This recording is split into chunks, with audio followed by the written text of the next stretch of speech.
Hi, hello, hi. I am alive. And today, we're doing art. First art stream since May.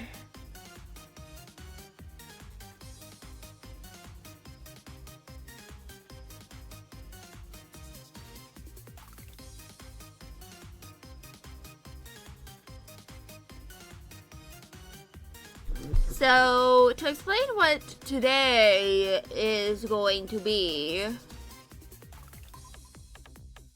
I plan on designing some of the side characters.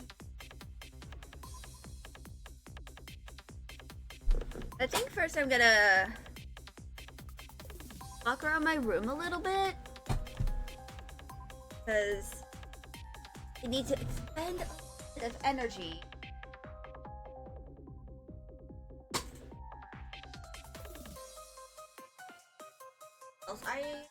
I do into all the art. That's because I promised my dad I'd make him a profile picture of the soda.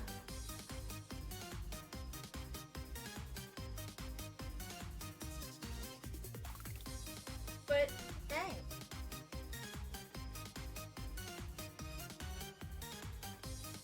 Actual writing part of novel is done. So I gotta go do my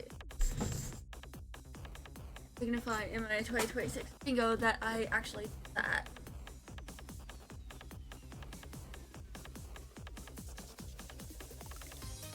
Bingo.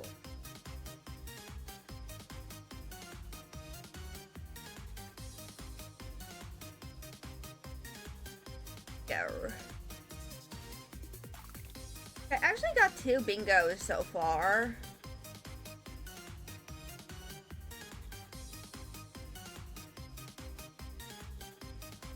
Let's save that. I think I gotta go into the character mapping. Side characters.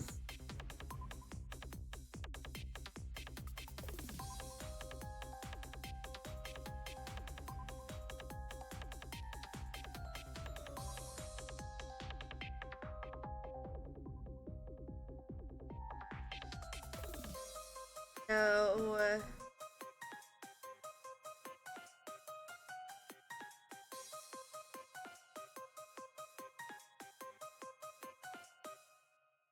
I only have a few characters that actually have character description in terms of like their appearance and stuff. Characters like Jian Xiao don't really have a described appearance. I think I have a vague idea in my head as to how I'm gonna design him.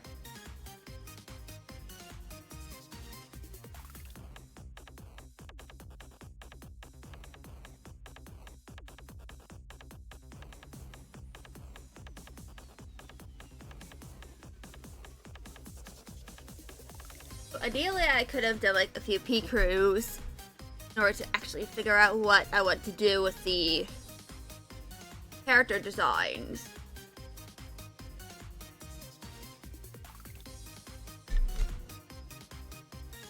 But I think I gotta go back to one of the chapters I wrote.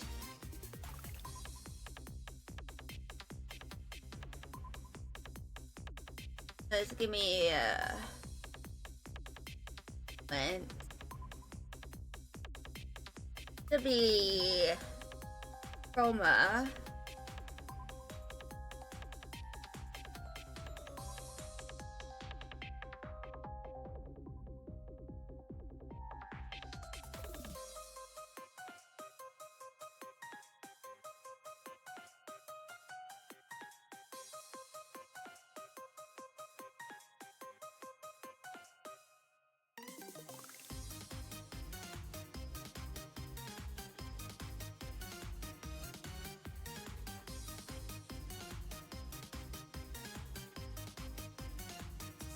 It's not that one.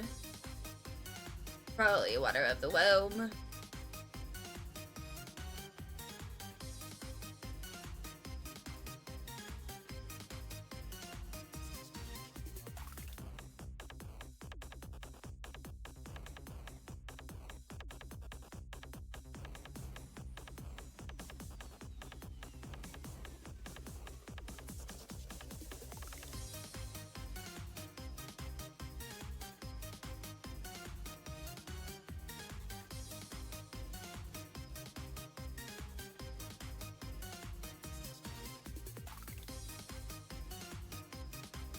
I gotta scroll down. Character mapping.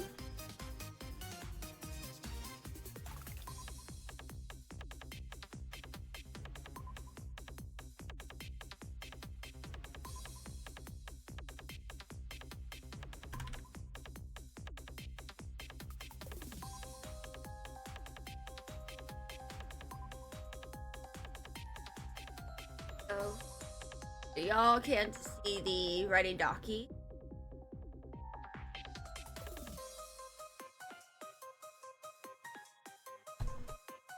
So I'm gonna stretch a little bit before I actually get started on doing the character designing.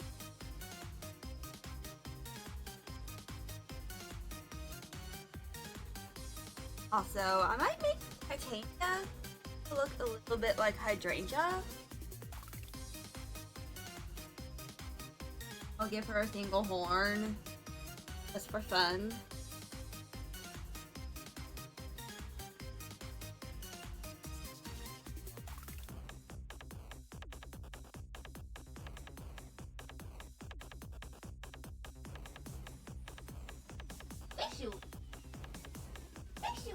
Girl.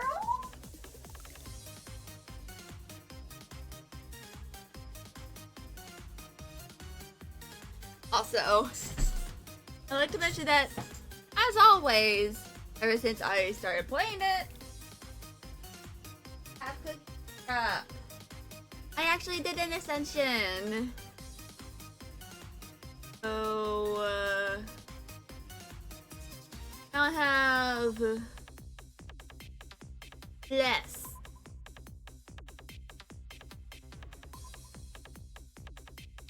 That's technically. And then before the ascension, but my progress in actually getting to the amount of prestige needed in order to unlock heraldry and some of the other stuff seem to stagnate. I decided I might as well do an ascension.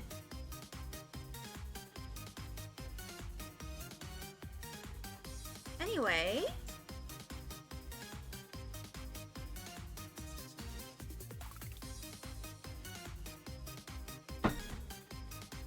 let's go ahead and get started.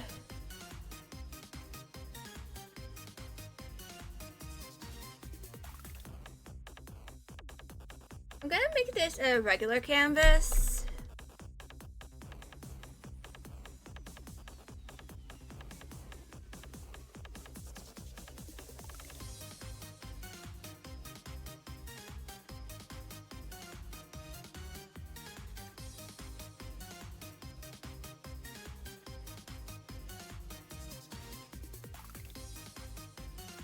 And this is just going to be, a bunch of the side characters. Don't really show up in many of the chapters, but, or they start showing up later in the story, like, Tianshao, Titania, Morgan, Puppy, and the other Heimcat kittens.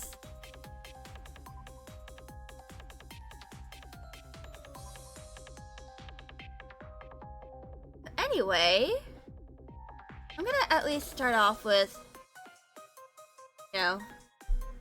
Tianshao.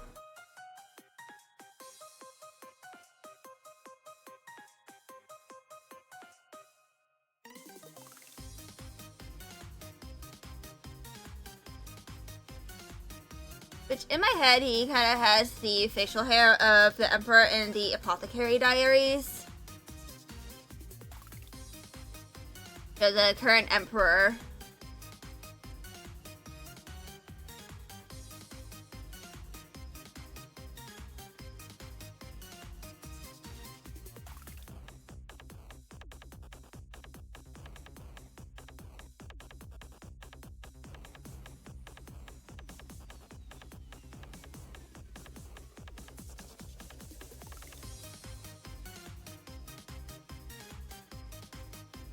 It has like this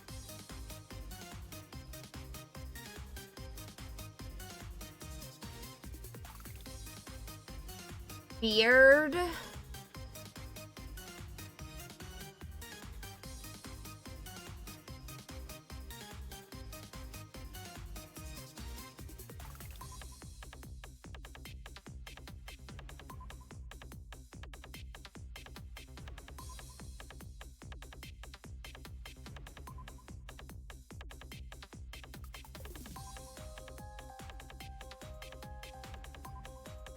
I should probably get a reference.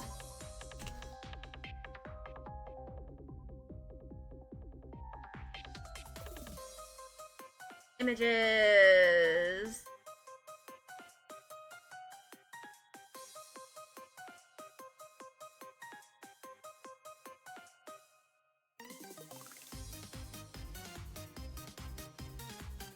All right.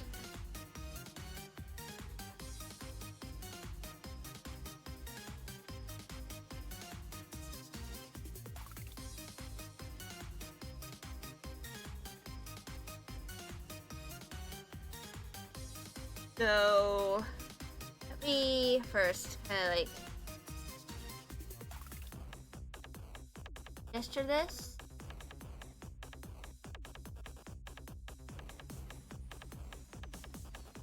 I like to mention that I have no idea what I'm doing generally when I am drawing facial hair. I am just fucking around, and I am going to find out if this is going to suck major ass.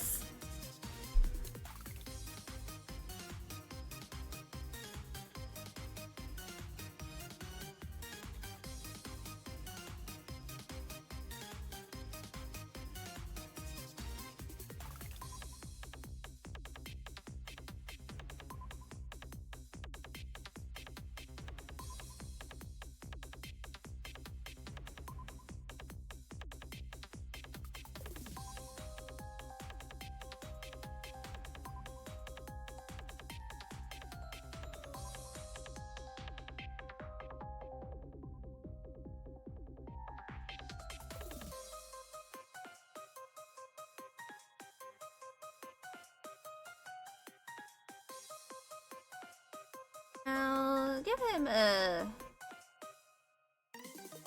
beard, like a little mustache over here as well. Or maybe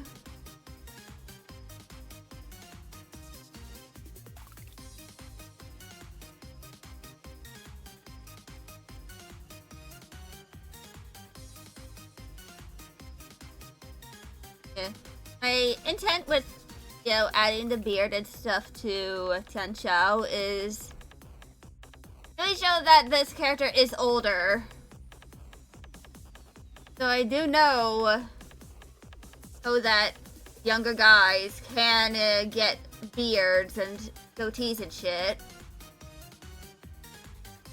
I mean, I have a brother who has a beard.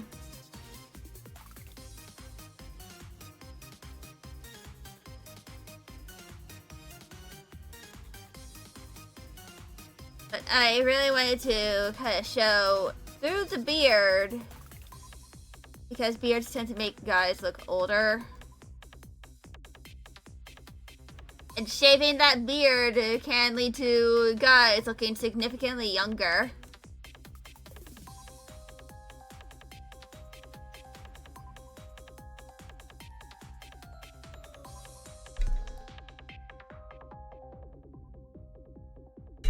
I think I'm kind of...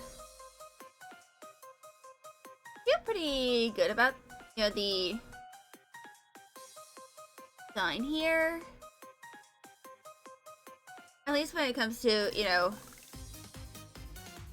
weaponizing the beard to signify a character's age. I think I kind of nailed it. So I think I nailed the beard a little bit. Of course, this is not the same level of beard as Grima Chroma.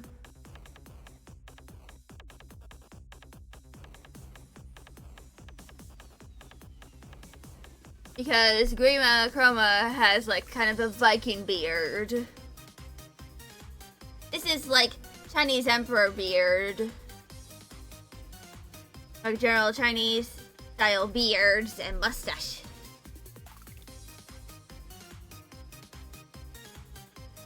So I need to eventually draw Tianxiao and Grima Chroma together.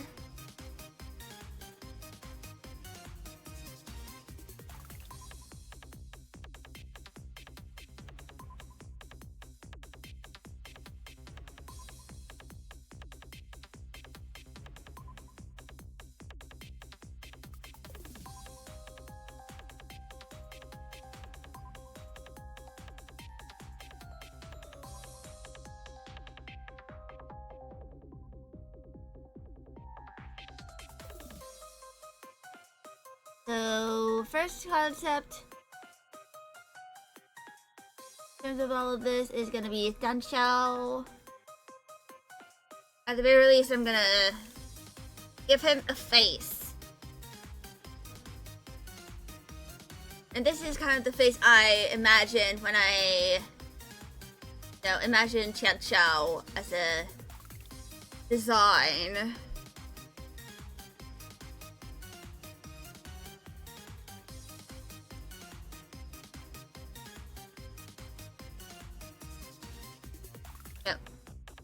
Old man. Old enough to be at least someone's dad.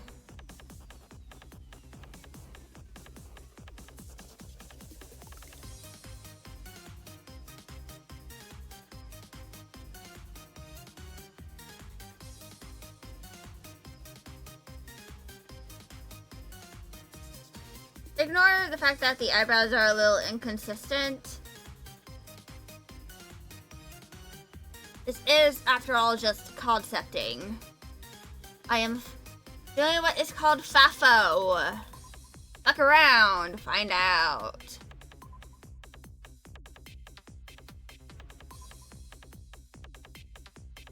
Also, my mom ordered some, wrist and hand braces for me.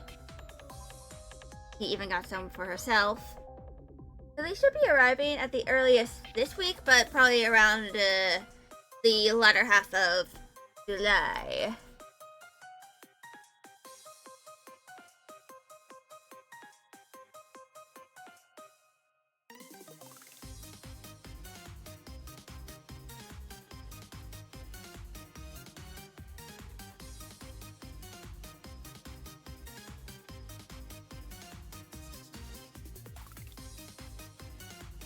So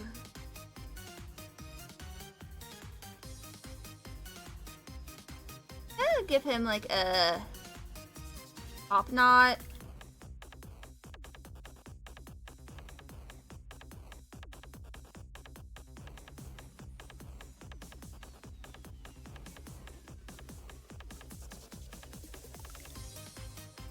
And the top knot is meant to kind of reference Osmi's, twin buns that she has in her design,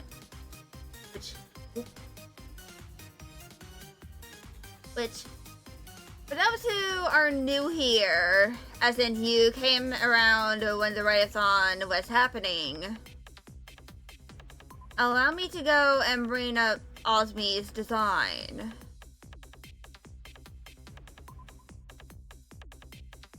This is Osmi's design. I'm probably going to make an alternate version of this. This way she has, you know, differently dyed hair. Probably from her younger years. When she first started to, you know, dye her hair. After she came to Brucedome.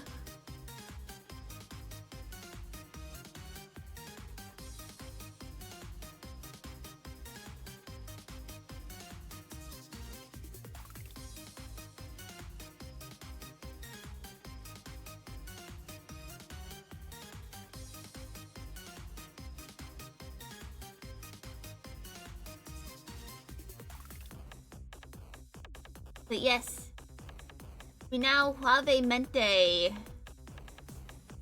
The Uncle Tanchao.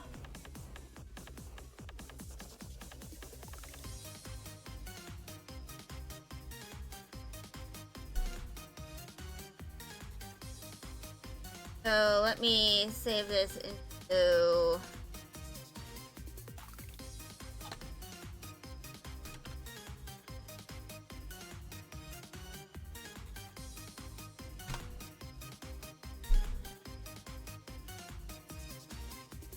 close this and, you know, wiggle around it a little.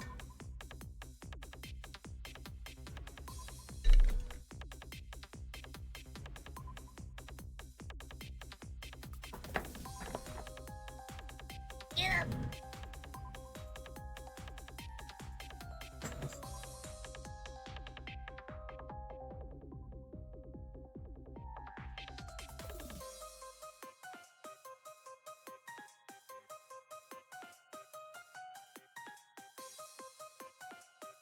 Ads and like when the ads happen, Mania and I think Morgan and the Heimkapsel include Poppy, whose coloring is based off Optimus Prime. Nothing subtle about it at all.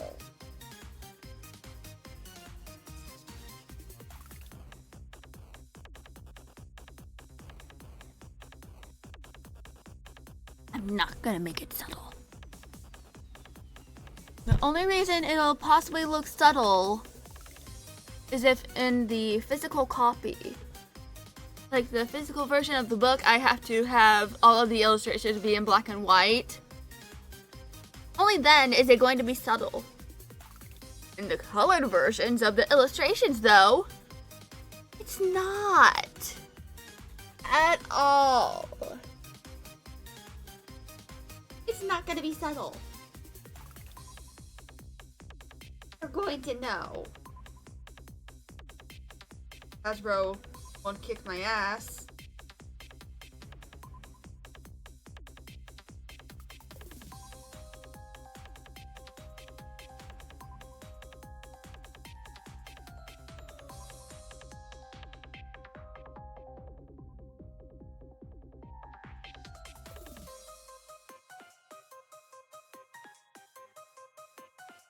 I might start for Poppy, whose color is literally just Optimus Prime, but cat.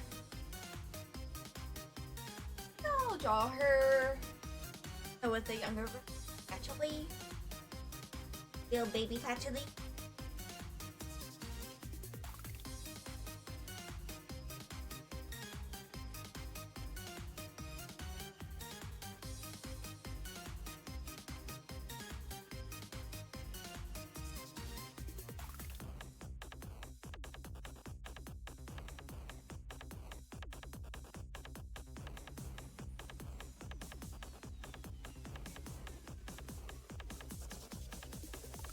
Dilly dally.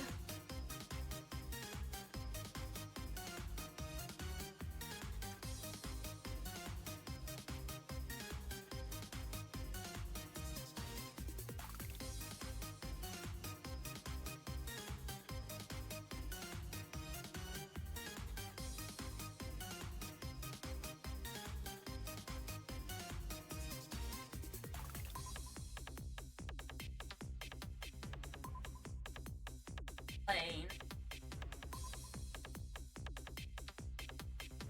Oh.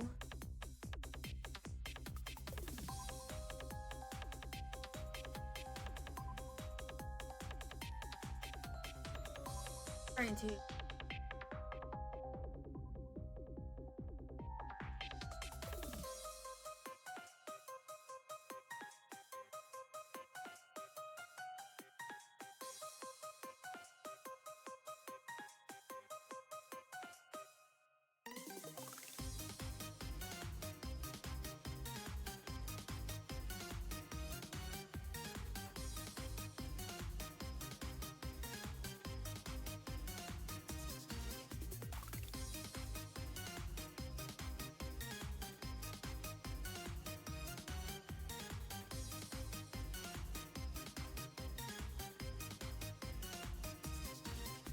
Hurt.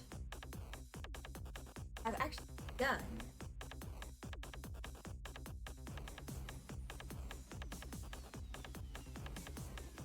Fuck did I just hear?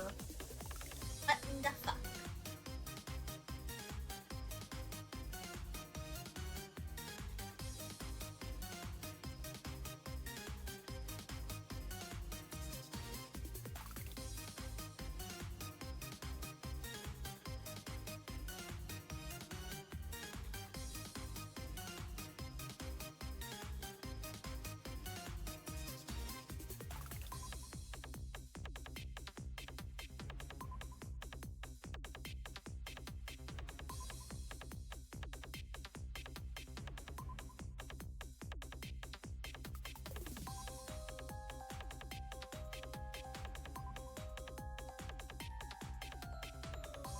Is mildly perturbed at the fact that I gave her a bunch of scrubs.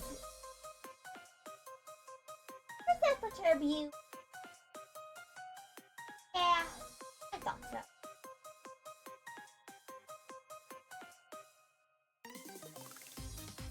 And after get to the next interview, we'll use the bathroom. Oh, hey, man. Gonna hang with me as I draw stuff.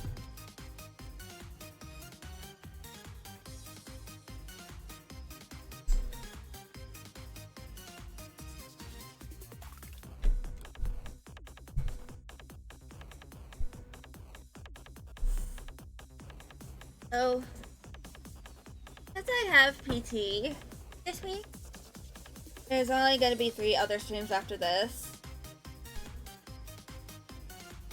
Before this week.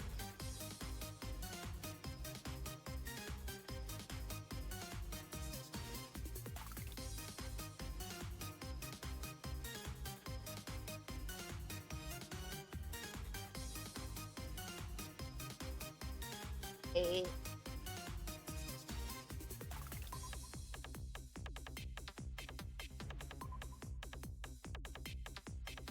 Here you go.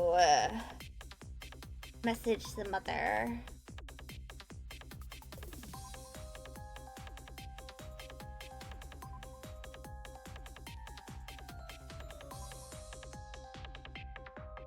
Mother has been messaged.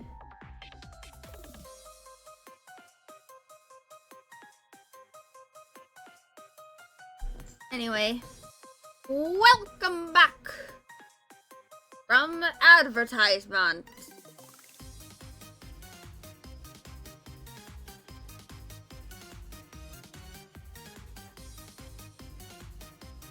Also, I will eventually make a version of Tian Xiao with his actual color palette.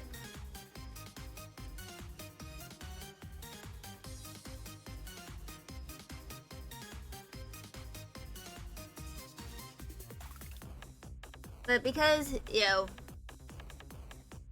we first meet him when he is, you know, dead, he kind of doesn't really have his actual color palette version when he was alive.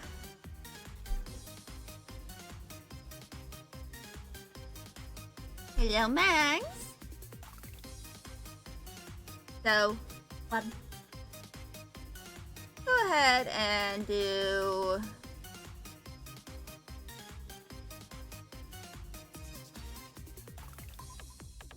Titania. Oh, I just realized that I forgot.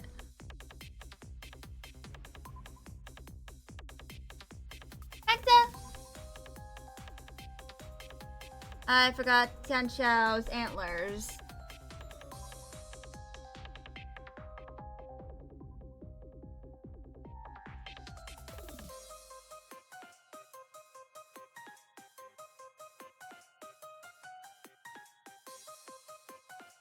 It's a little shitty, but it does the job.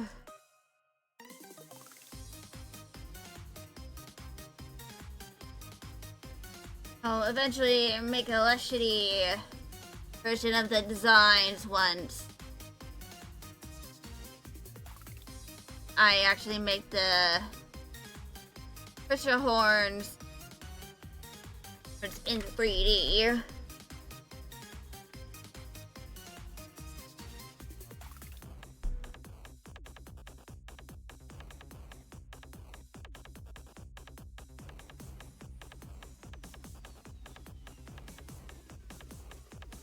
I should take some ibuprofen.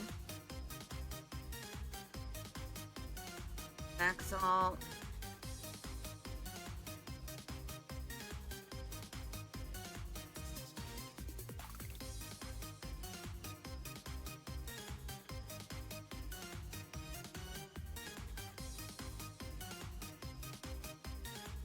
So because a lot of the side characters are, you know, older Hoopvulcan and one older Krystra, I'm gonna make their you know, ears a bit more prominent.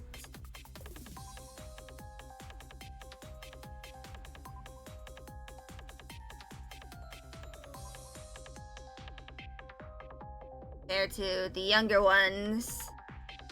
Like Patchouli. Also, small little deep cut. Before I made the Krystras,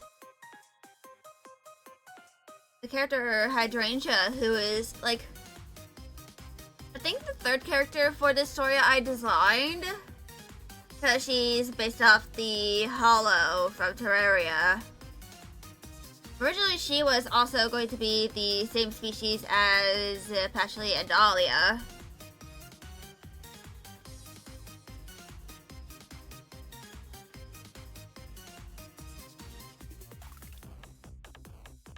But eventually, I decided to make her a Krystra because, you know, it felt a little more. I thought it made a little more sense when it came to, you know, the characters and all that. I don't remember when I did that. Maybe around this time I was making Osmi. Yeah, I ended up thinking, you know what if I make these two from the same species of, you know, crystal dragons?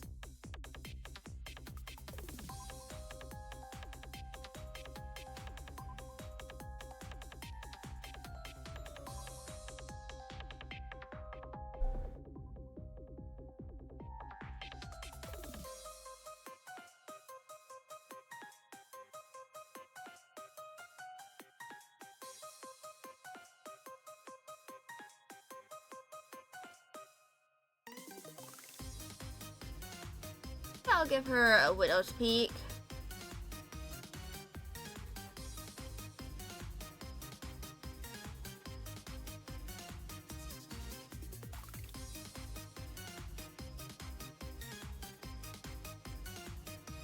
Kind of make her look similar to Hydrangea in a way.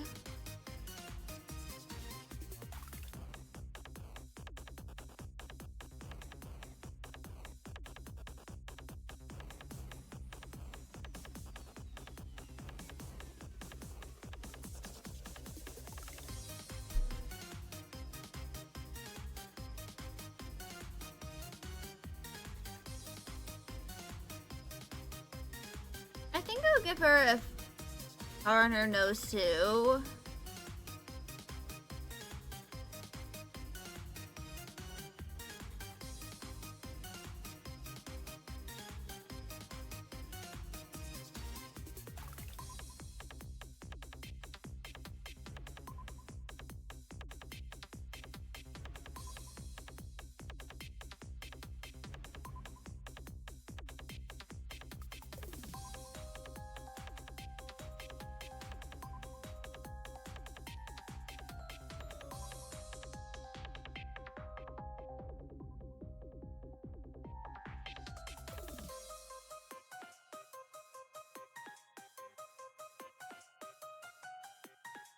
My violence has definitely not fully kicked in.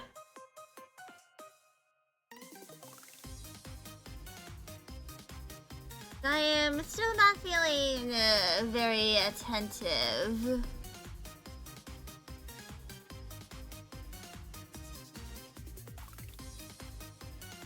Maybe it's partially because I've also been just writing a whole bunch. That I'm still trying to get the hang of, you know, drawing while live again. I don't know.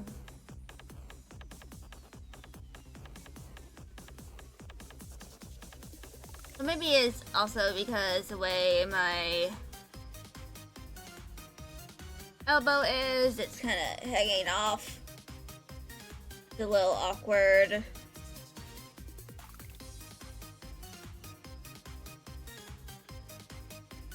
I should take some ibuprofen.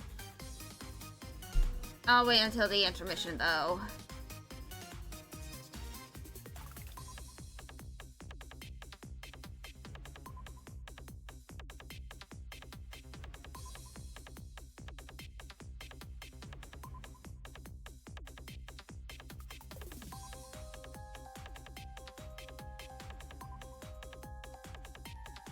Also, I'd like to mention that over the weekend, I woke up around like 5 p.m. or like 4:30. While also having very weird dreams.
I have to figure out what to do with her horns.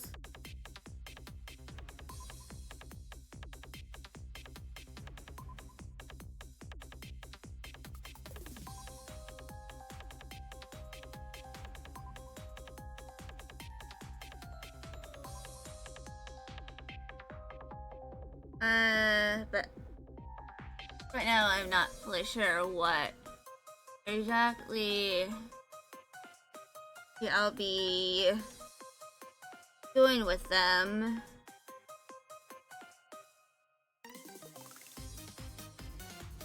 Maybe I'll have them sort of curl around top of her head.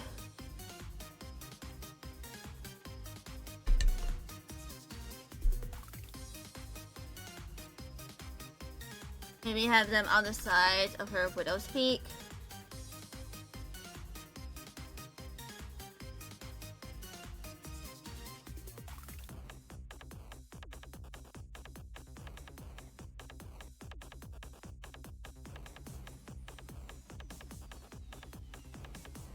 this looks decent.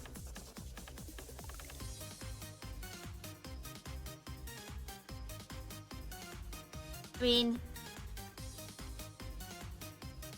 aren't meant to be like the most interesting designs,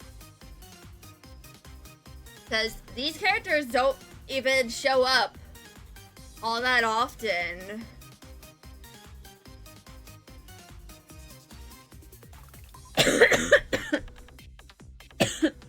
And they only show up in like 1 or 2 chapters each.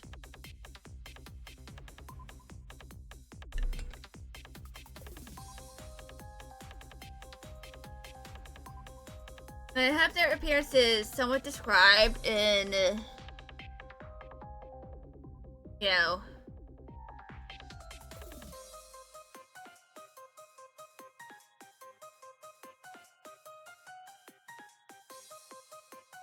the novel.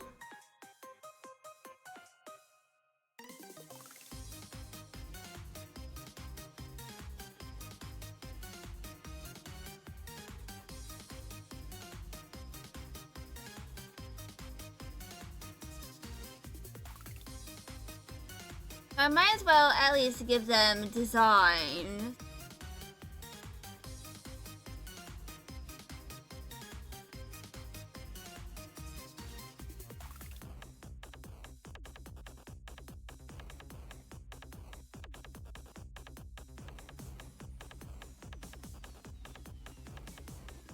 Even if compared to the, main cast, it looks somewhat boring.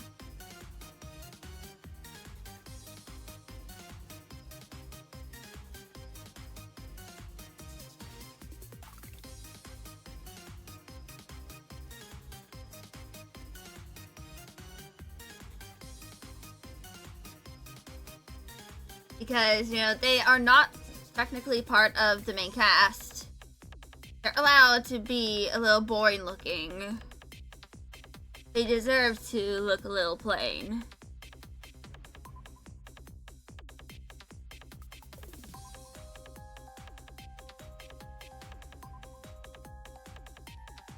So I think probably once I get to the point where I can market my book, especially if I can, possibly commission the people to draw the characters. I might draw a little I might commission someone to draw specifically the time capsule.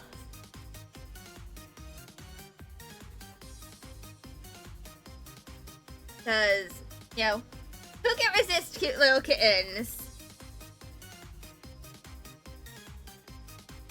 Some people. But if they notice the little kitties and their funky little colors, I might be like, where are these kitties from? And then they find my book. And then they start reading it because of the little kittens, even though they don't really show up until halfway through the story. And that's how you do marketing. Sometimes you just gotta bait people with adorable kittens. But then the people who are reading the book for the cats, they might be a little shocked by the cat birth scene that happens in the 5th arc.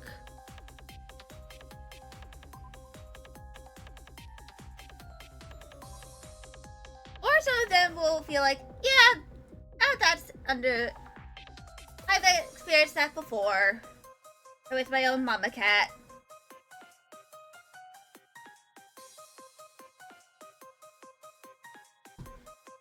I'm gonna go and get up.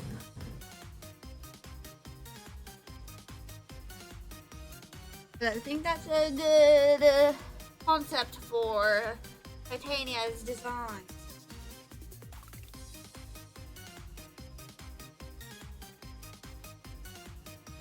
After the 2.8 update, Possibly.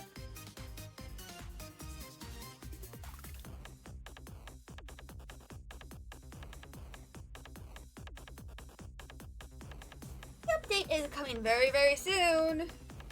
It's coming this week. At Eastland, the part of the main story. So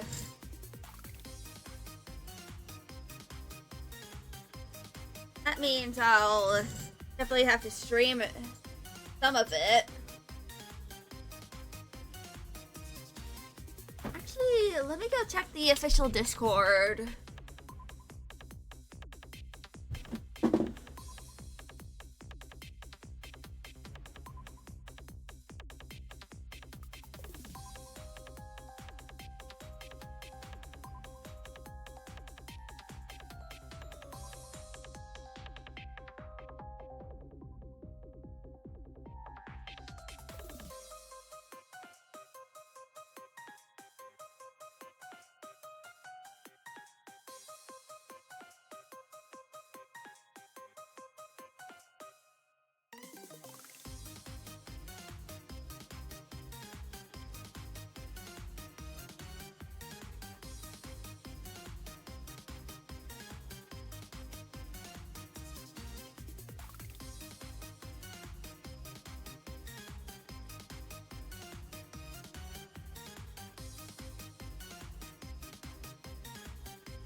So they did add some new redeem codes for Infinity Nikki. 21 for 10 Revelation Crystals. But I think the maintenance is gonna happen around like Wednesday or Thursday, and it's going to last a bunch of hours because,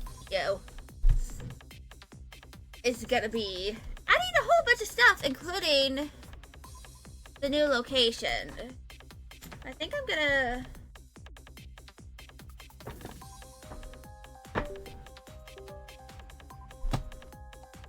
switch over my mouse so my elbow is actually on my desk.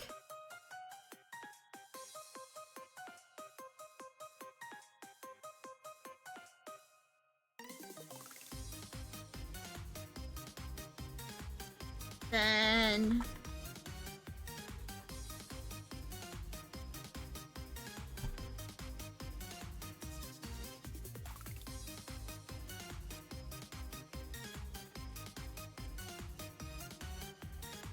let's go ahead and draw a cat.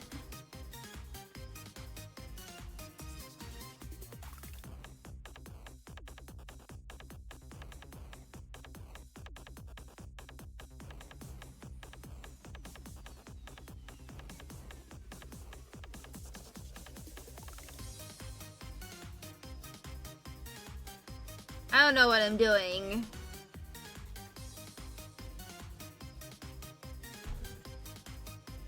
I should probably...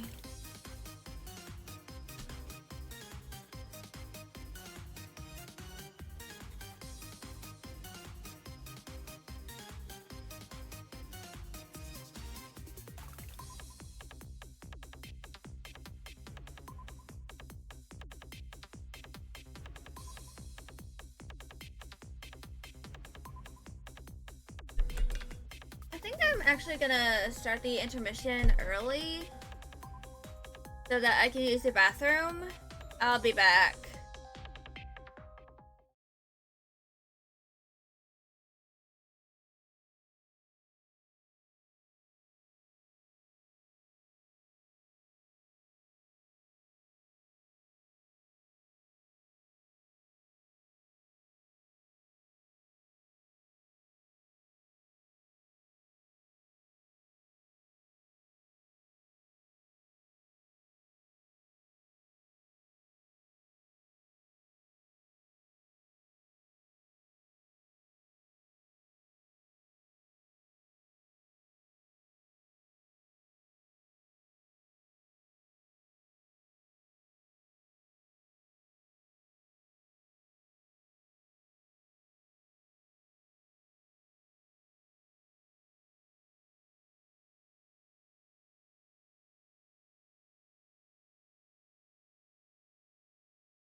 You're back.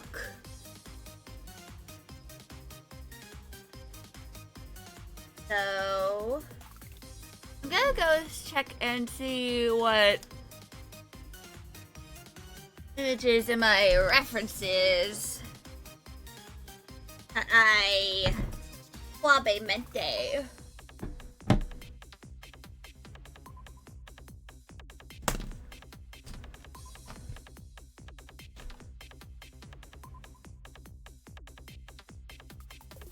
Animals.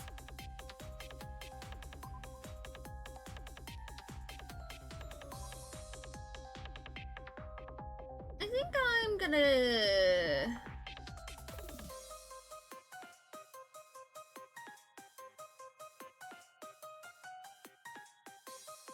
Yeah, please download this as a JPEG.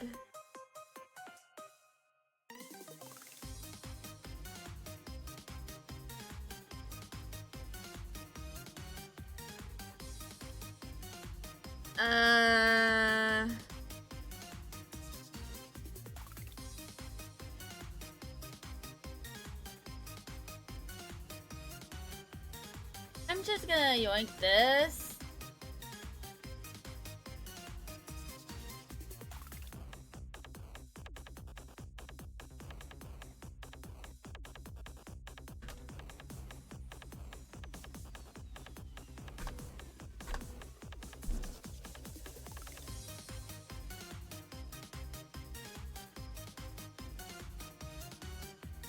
All right.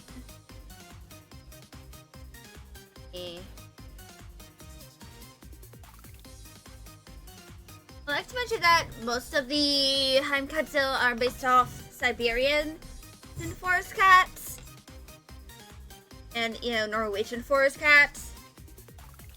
But Poppy is gonna be a Maine Coon. Who can't resist that big old face? Not me.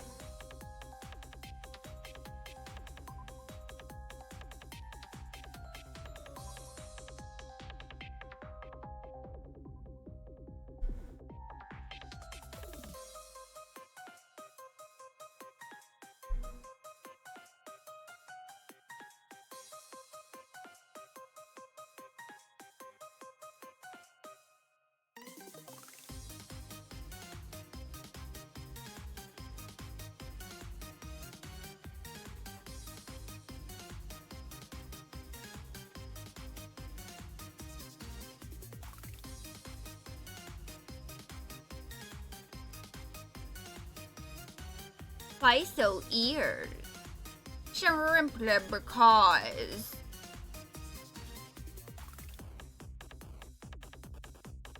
It is around that time of stream where I just start saying nonsense.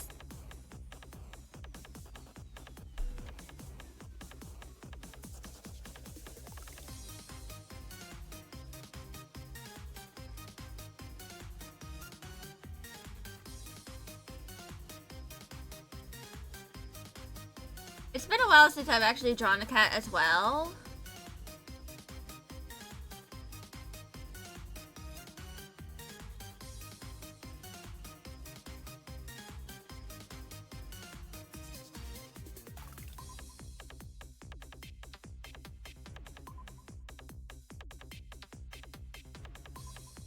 Behold, magnificent beast. The magnificent beast. Known as Poppy. I keep doing that voice, what the fuck? Number 15. Burger King foot lettuce. Why am I like this?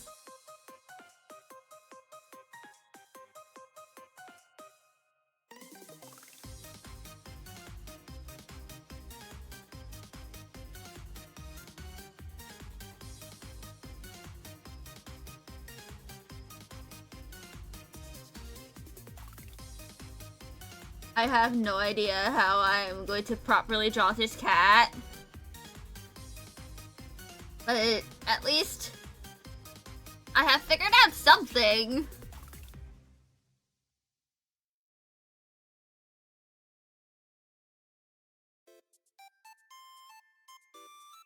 And figuring out something is better than having nothing at all.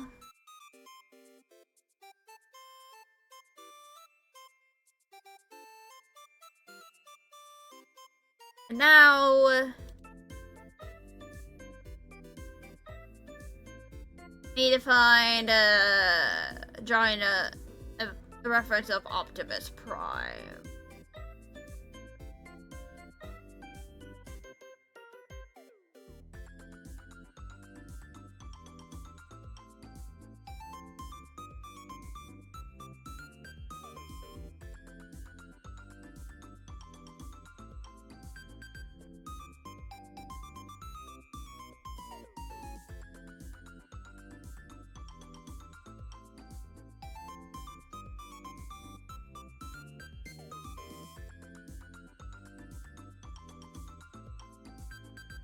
Hello there. So hello, Fox. GG. Thank you for the follow. I am attempting to draw a cat, but given that this is, a cat that I usually don't draw full-on Maine Coons. Even though I do have a Maine Coon, but she is, like, not a full Maine Coon.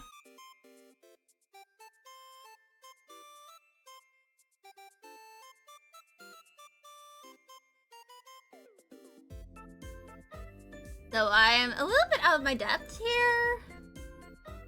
Maybe I'll have to do like a study on Maine Coon. But this is kind of what I have in terms of Maine Coonage.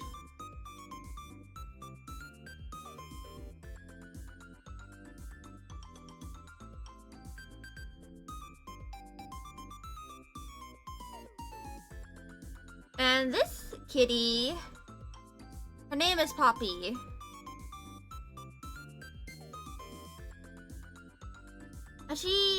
Her fur color, and fur placement is meant to be a reference to Optimus Prime.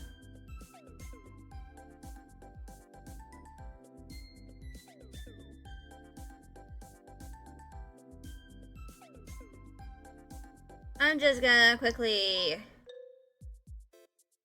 go into my art board on Pinterest.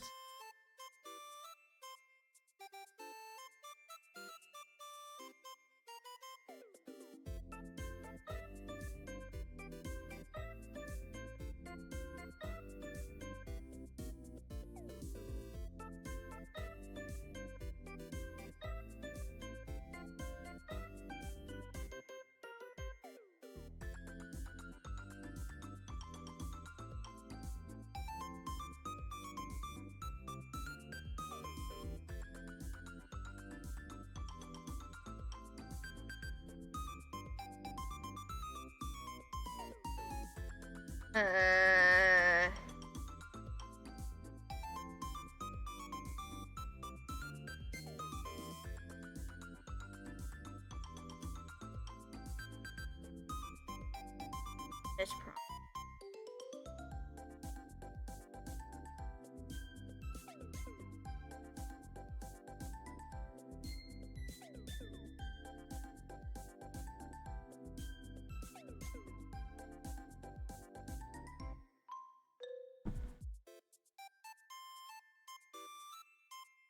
Right.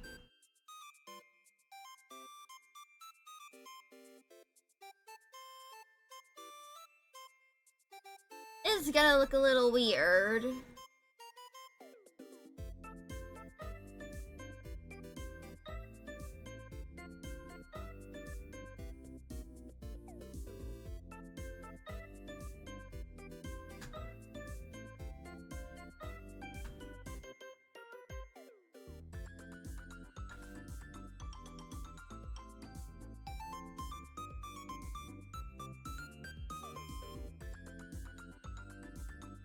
I'll go in.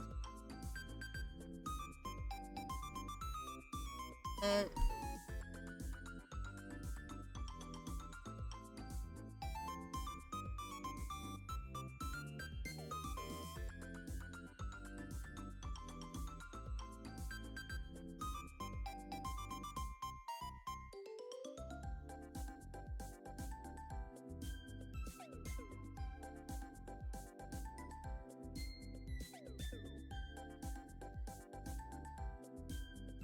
Disclaimer, I will eventually figure out how to properly draw Poppy.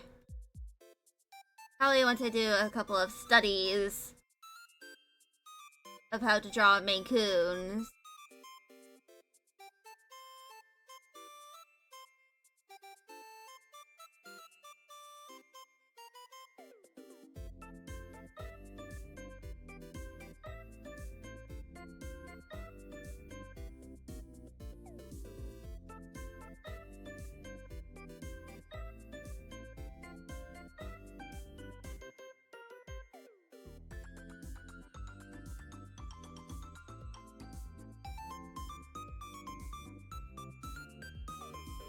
And I can use color.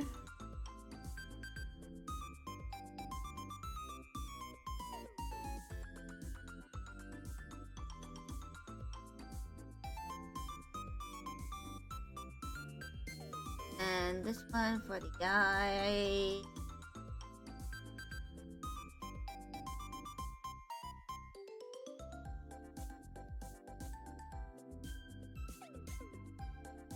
This looks honestly kind of half-assed.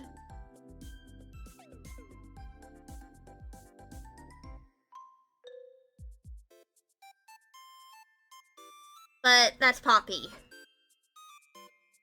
At the very least, vague appearance for Poppy.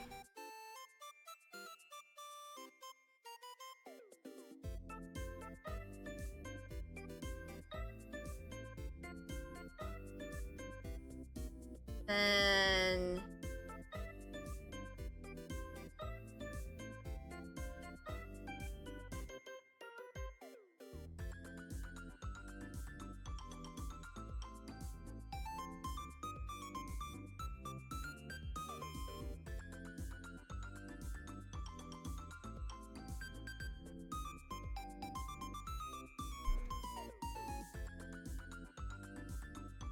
I think this looks somewhat decent.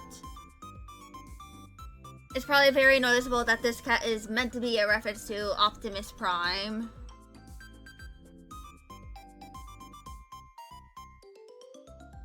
Let's get this newtage over there out of the way. I'll add a little chin. This looks so goofy.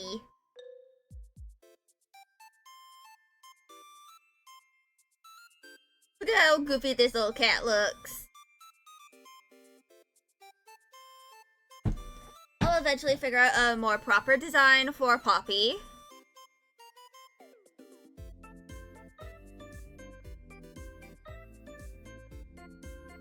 But this is what we're gonna get.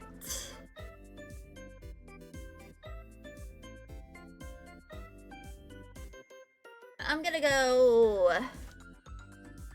get myself some ibuprofen because my elbow still hurts.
Oh man! Hello, my little man!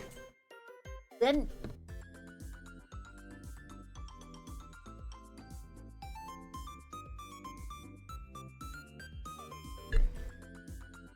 Yes. Context of Poppy is Kind of like a sort of the guardian kitty for Patchouli and Dahlia before their father was banished.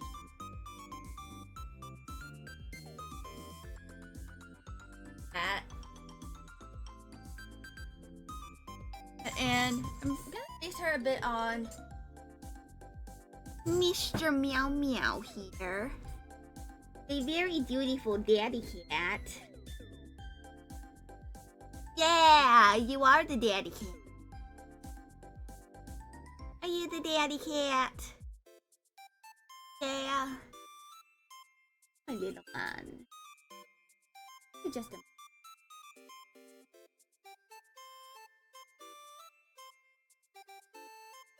He meowed at me earlier when I left my room. I don't know what he wanted me to do at first. Maybe he wanted to open the door to the room again so he could go in there and on my mom's heating pad, or he wanted me to open the door to Dallas's room so he could go in there. But I decided to yoink him and use him for stream.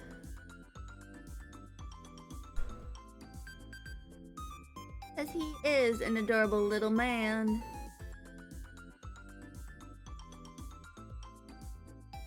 Little b-ball.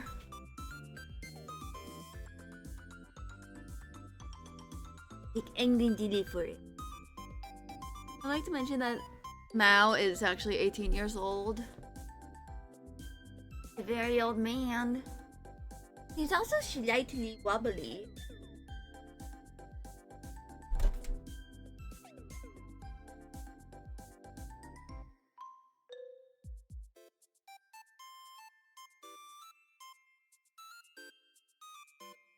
A wobbly man.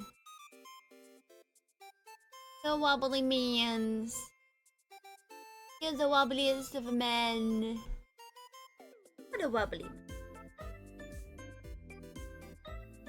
So I just realized glasses that I bought so that I can stream with them. And my eye tracking can be a little better.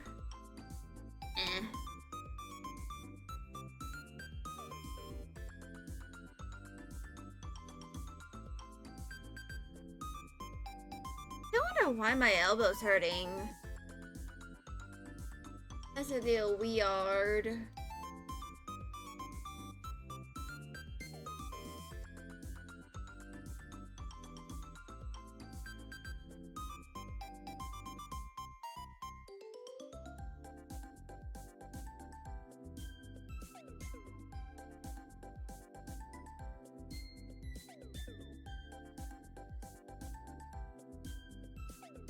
Anyway, we have a peepaw.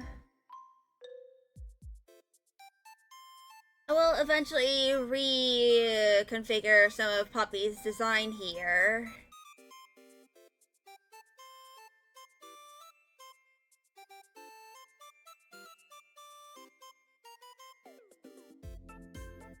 First, let's give the peepaw his scritches on his chin. My little man.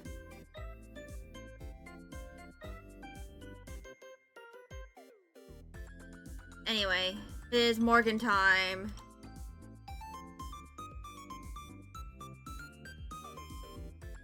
Reb, reb, reb, reb, reb. Reb, reb. Reb.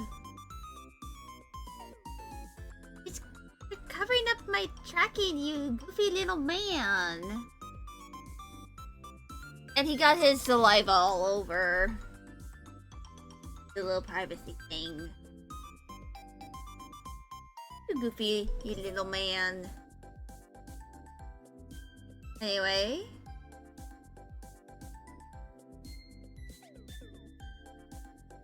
I'm gonna switch over to... You leaving me already?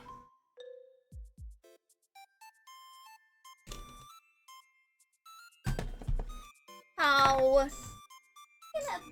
Oh, I see. eating Magda's leftovers.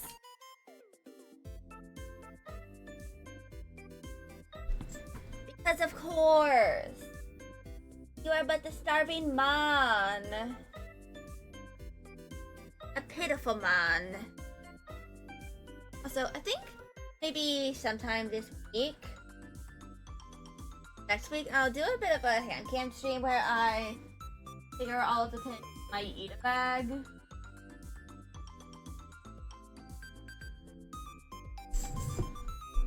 Because I have a few new pins.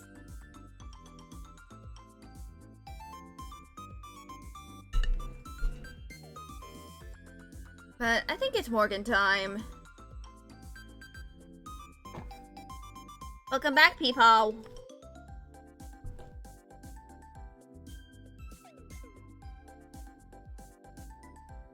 So I'm gonna mention that Morgan is around the age of Fennel's younger two sisters. So he is, starting puberty. He's closest to Shauna's age. I think I'm gonna write them so that they are both in the same grade.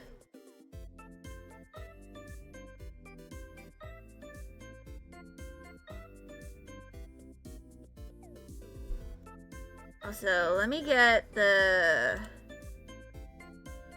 prep sheet for the Christian anatomy.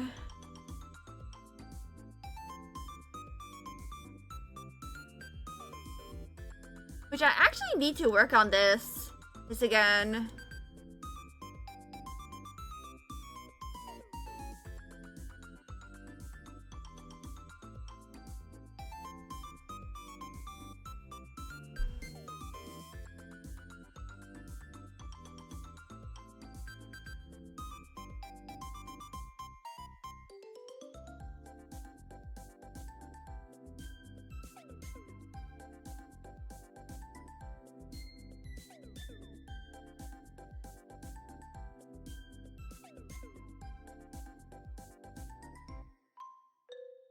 So I think I made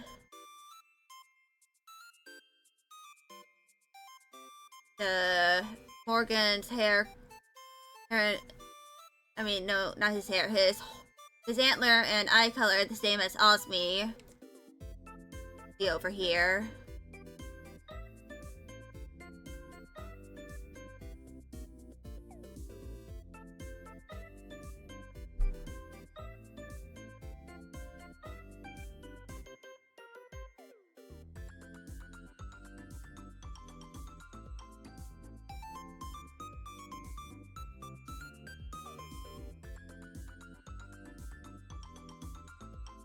So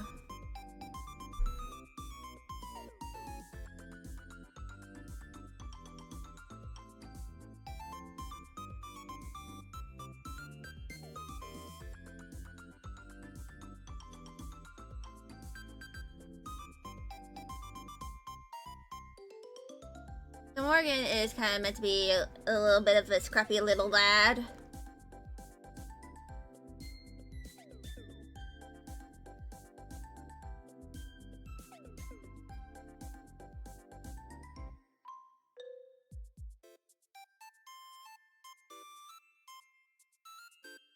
And because he is like close to adolescence, his horns actually tend to shed pretty frequently.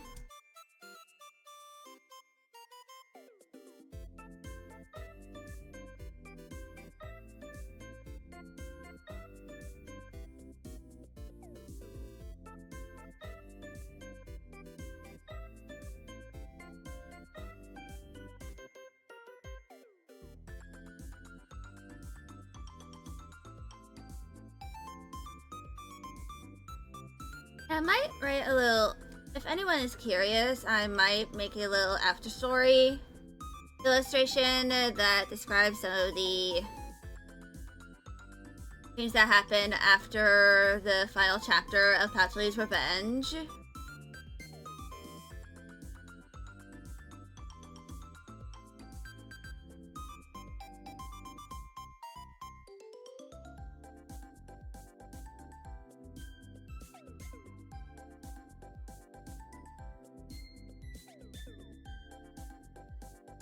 Also going to import Hydrangea's second.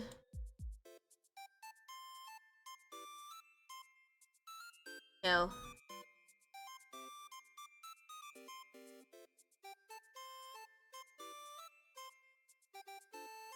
When she...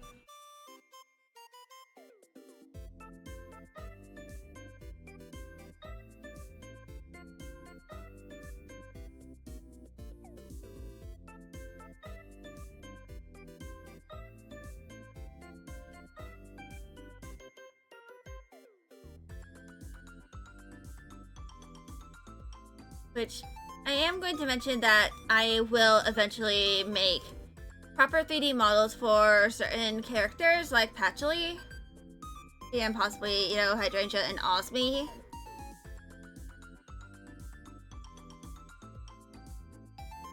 Kinda like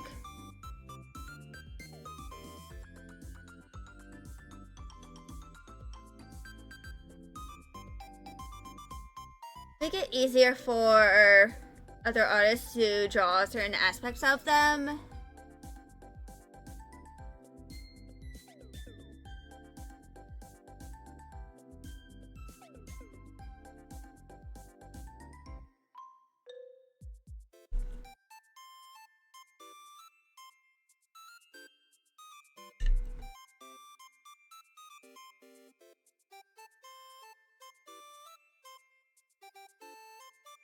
Yeah. Morgan here is kind of meant to be a little bit of a scrapper. Like a bit of a gremlin as not like a complete menace that usual middle school boys can be. Not drawing in Dixon textbooks, that's for sure.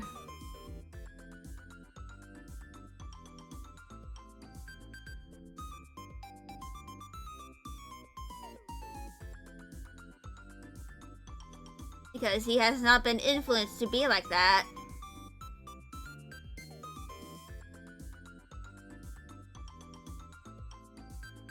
But maybe I feel like once I, you know, get to the point where I can publish Patchouli's Revenge, or like after it has been published, I'll make a little mini comic series that, you know,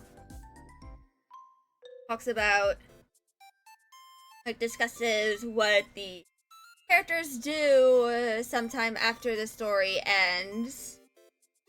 Like, several years after the end of final chapter.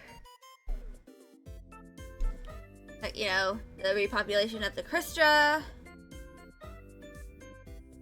You know, Morgan and Shauna being in high school. Leaf completing his transition, like getting top surgery, and what major he ends up going with.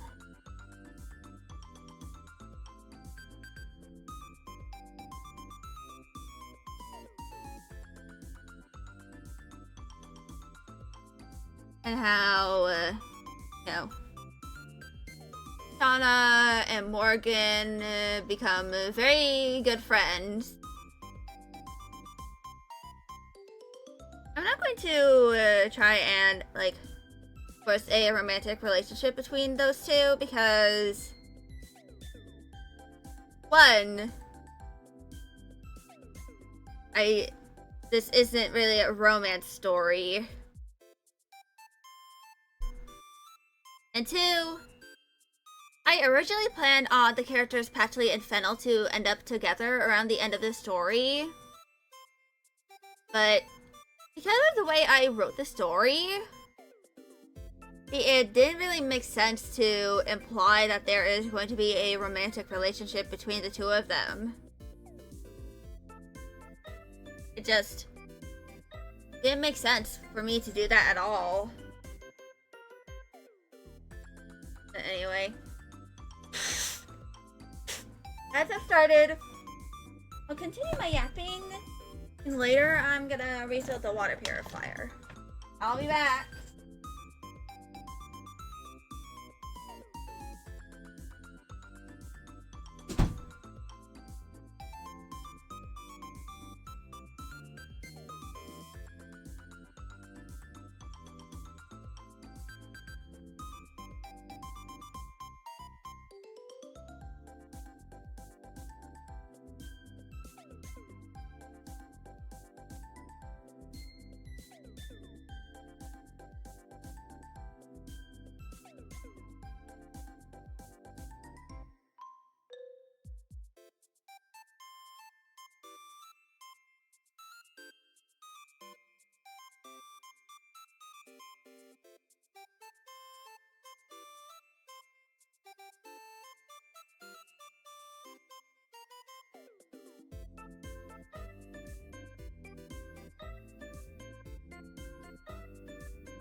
There's been a refill. Now I just gotta wait for it to do its thing.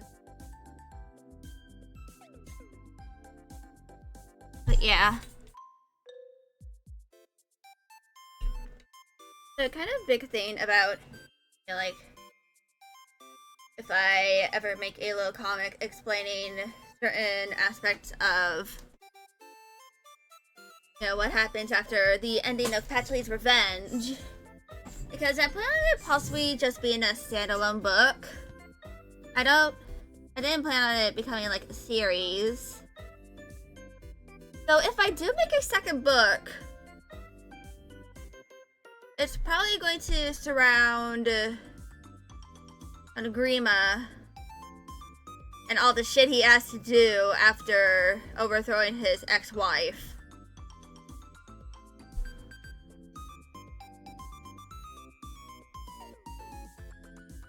But anyway, ads are over. Now I have to look up what between the boys' hairstyles are like.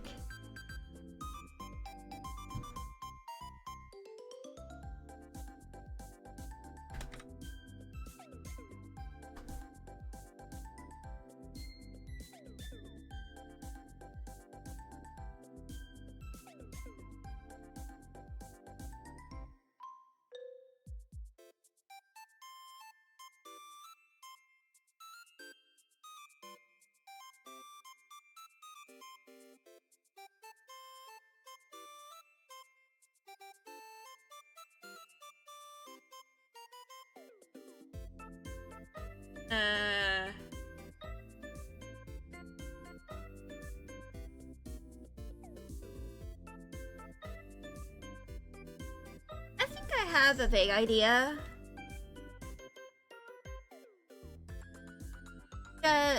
Morgan here is gonna have sort of medium-ish blonde hair.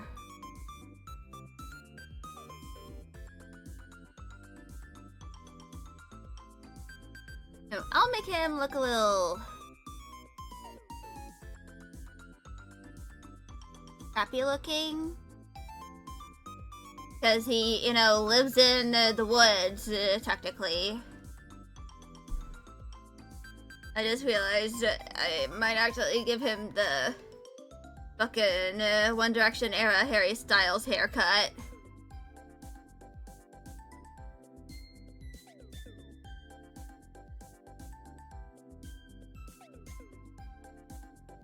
But, you know, he's just a 12-year-old during the story. You know, like 11 or 12. He's around Shauna's age. They're gonna be best friends and talk about weird stuff together and bond over rats.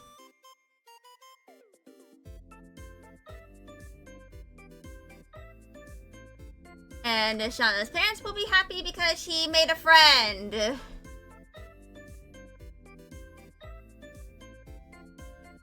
And Grima will be happy because his now adopted son is also making friends that are his age.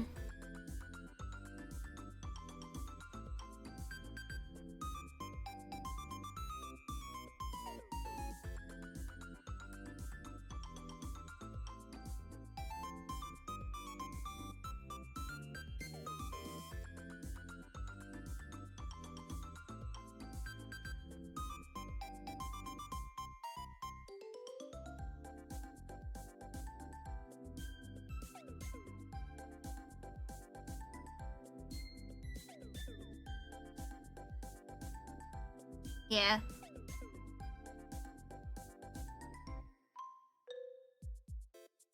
feel like compared to most, middle school aged boys, Morgan here is probably like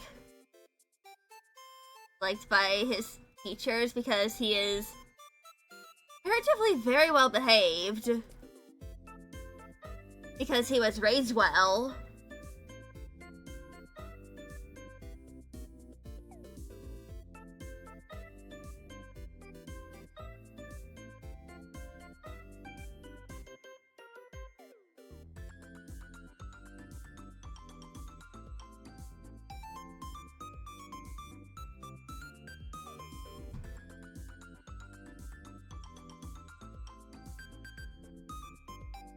I'll eventually figure out what I'll make him look like as, a high schooler. I think for now, this little scrappy haircut that suits him the best.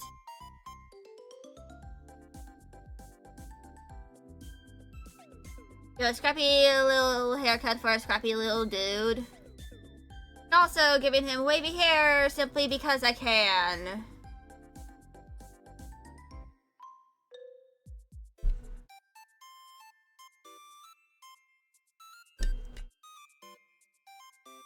And I'll give him some, like a happy little t-shirt.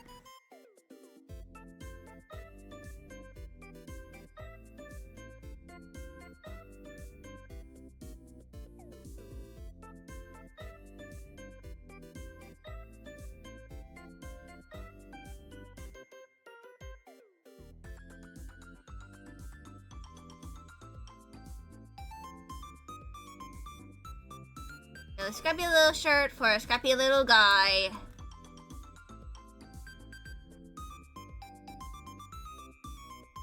Also, something I ended up realizing is that... So, originally I wanted to make Patchley's Revenge a game. I feel like I have a different possible aspect of the story that I could make into a game. Hydrangea's job as a bobarista. Of course I'm gonna have to do some research.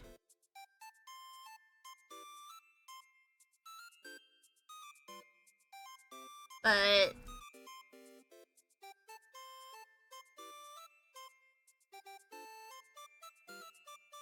think it might be a good way to get people invested in some of the characters. If they first are exposed to it in a bit of a little game. Like, nothing too complex, something I can probably easily whip up. Without, too complex code.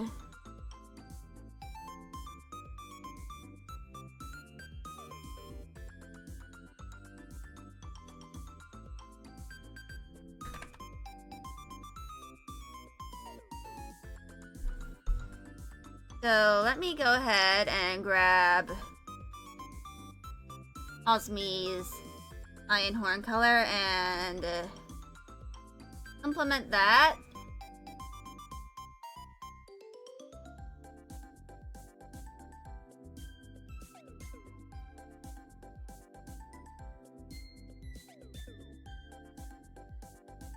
I'm going to give him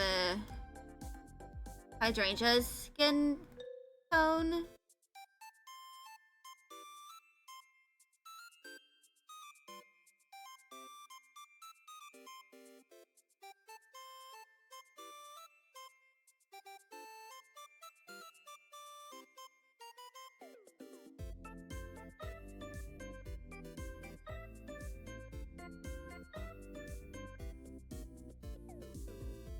Because he's kind of meant to be closer to Hydrangea than he is to Osmi. Because he, you know, spent more time with Hydrangea compared to Osmi.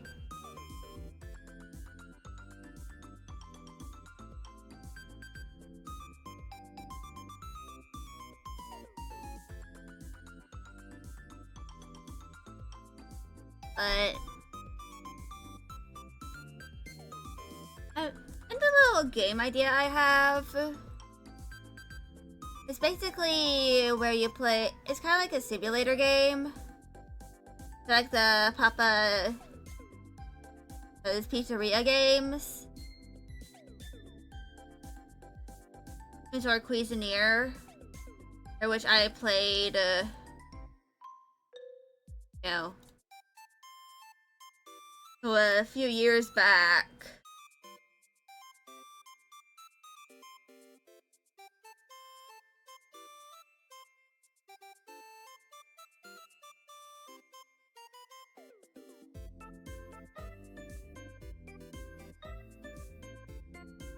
You are, you know, working at a boba shop called the Dragon's Pearl. And it kind of like, as you go through the year, there's where you start off as, you know, a bit of a beginner, kind of fumbling a bit with, you know, figuring everything out. But then as the months and years go by, eventually you are able to get better at it and eventually become, you know, kind of a star employee who has very strict standards with, you know, all the health and regulations and stuff because you're in the food industry.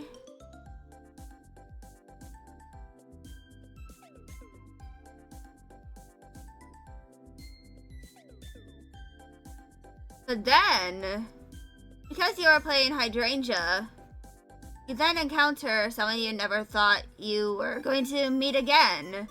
Osmi. Which, to explain the lore between those two, they were childhood friends when they were, you know, living in Kristra before the massacre. And eventually, during the massacre, Hydrangea uses herself as a distraction so that Osmi would be able to escape the, you know, assailant, eventually ending up in Brewstrom in a forest near the LPIA, being found by, you know, Cordelia, being brought to the foster system in order to get her citizenship and stuff. And then she ends up being adopted by Linnea.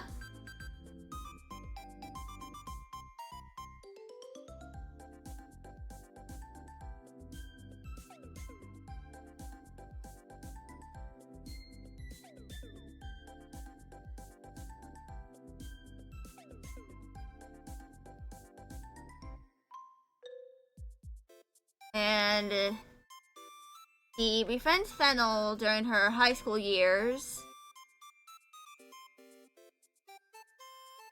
You know, being part of the color guard with him. And trying to work with her adoptive mom in the LPIA.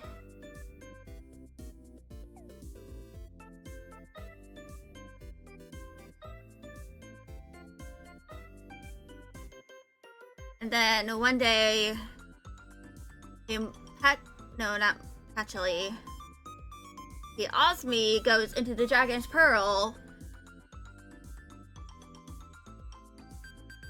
And then she encounters her childhood friend that she thought was dead for a very long time. And then after, Hydrasia's shift ends, they meet up and talk. I'm probably gonna have a little scene where they are talking by the crater where Osmi was found by Cordelia several years prior. I'm planning this happening like a year or two prior to Patchley's revenge.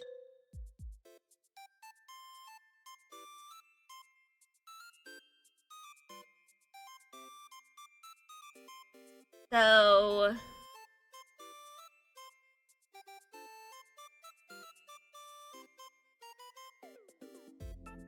they, reunite and stuff. Then maybe I'll mention one of the things that happened in the first chapter, or during, the end of the story of the game. I'll probably publish it on Steam, have it sell for $3 maybe. Nothing too much, nothing too little. It's meant to be a pretty simple game with a pretty simple game loop.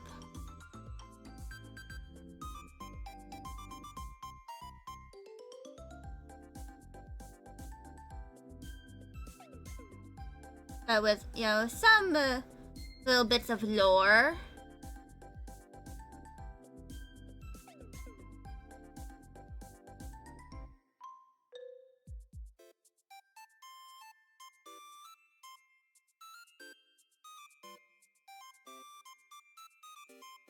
Because it is, a bit of a tie-in to the actual novel.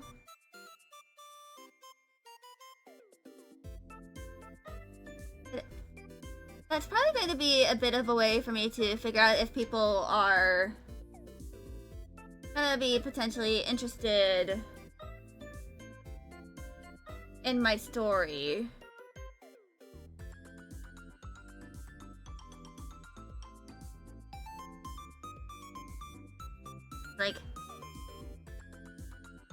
As it is.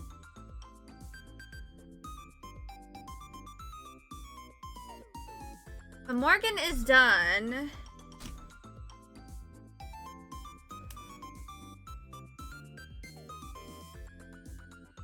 And so is Poppy.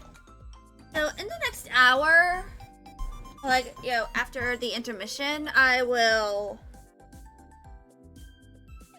kind of work on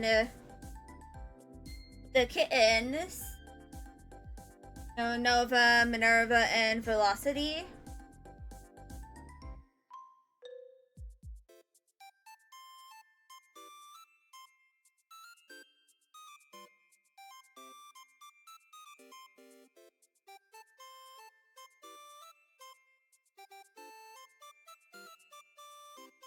That stuff.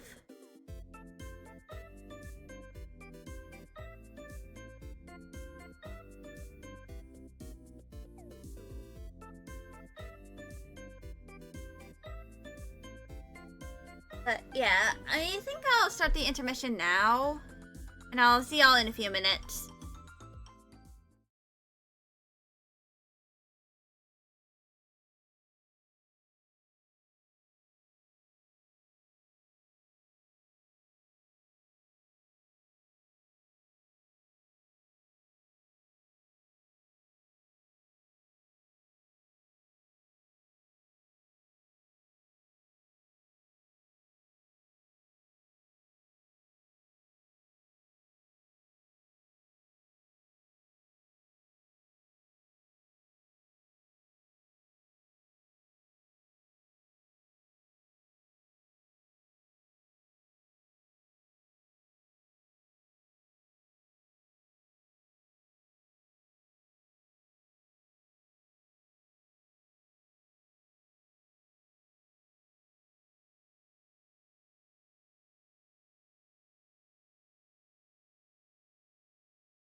Alright, I'm back, and I think it is time to draw some kittens. Let me just get out the references.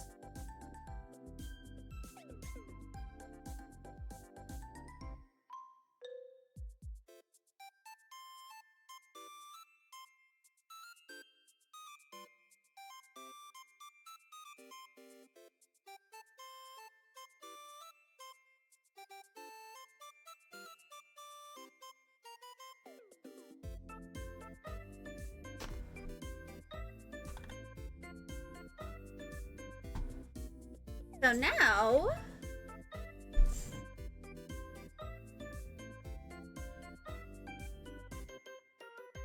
let's go ahead and grab this and that.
I'm just gonna draw them with the same base.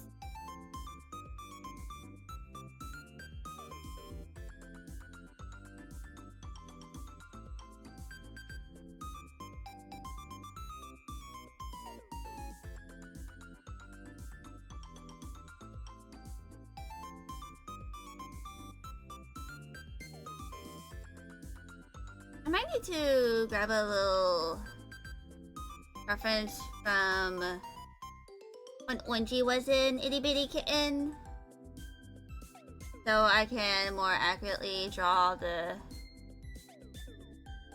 Primrose's kitten.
They look a little goofy right now, but honestly,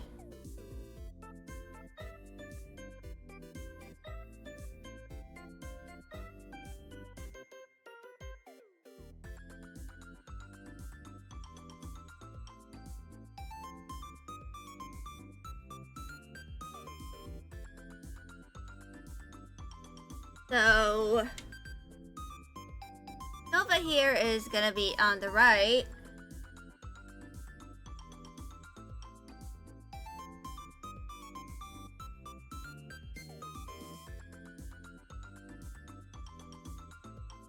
Let's start off with just their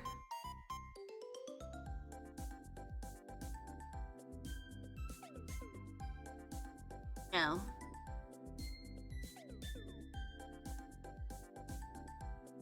Base color.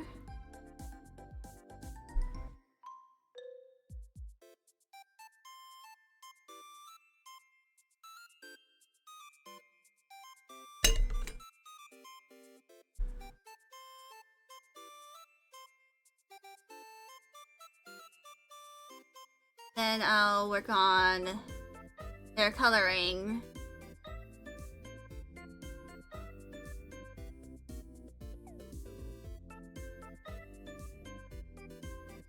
No.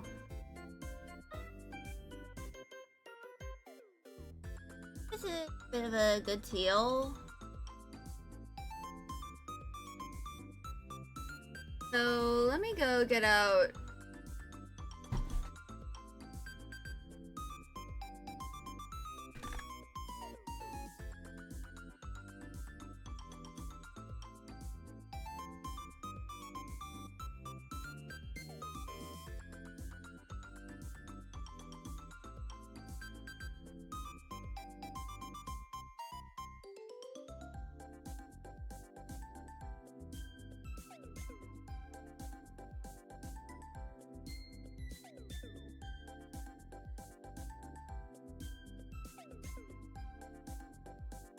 go get my full color set. Hair color?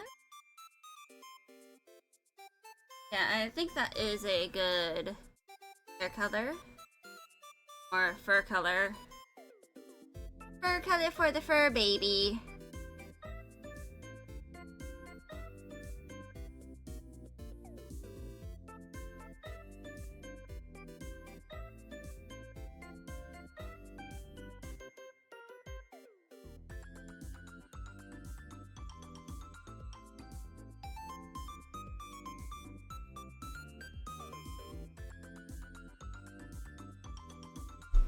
So originally I was going to have a purple one that I was gonna have named Nautica.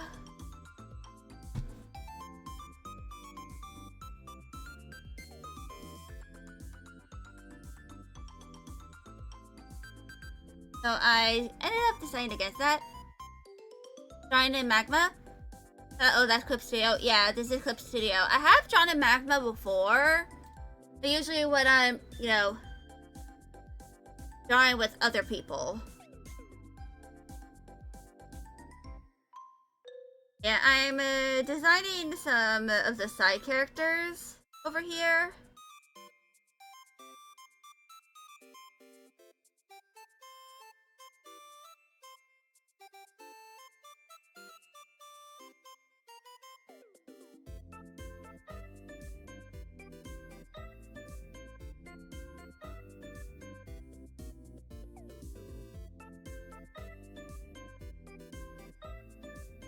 Cute. Yeah. So, for context, these are the kittens of this cat over here.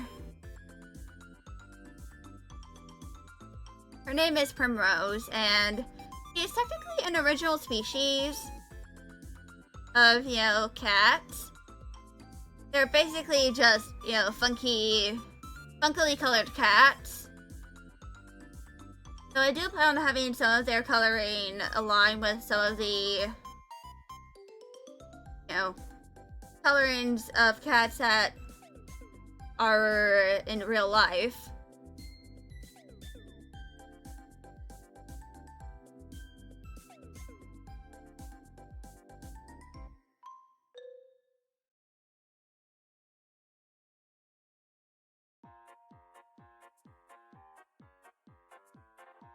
But this is basically me working on the side characters because last stream during the Writeathon, I actually finished writing the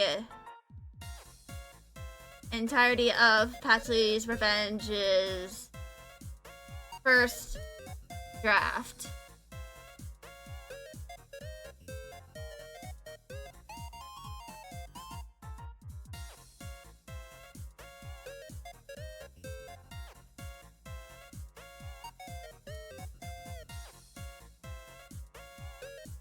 And these are the kittens that show up later in the novel.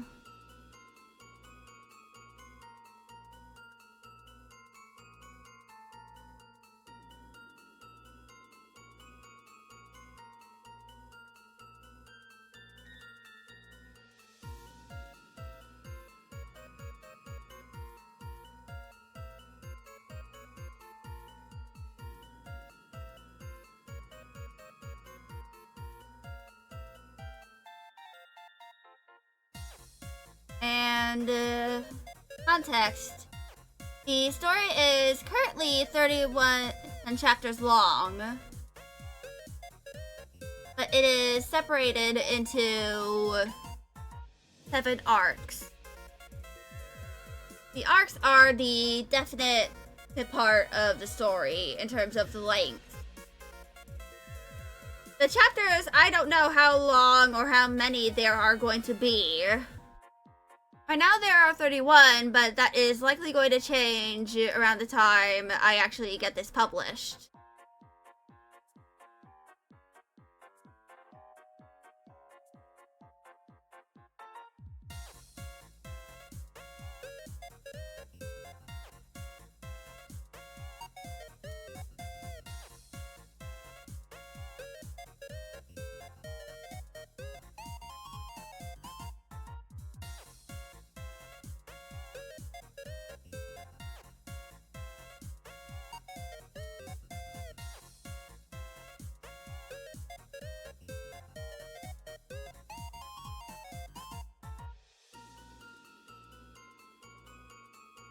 But to explain the plot of Patchley's Revenge, it is about the character Patchley Gimli.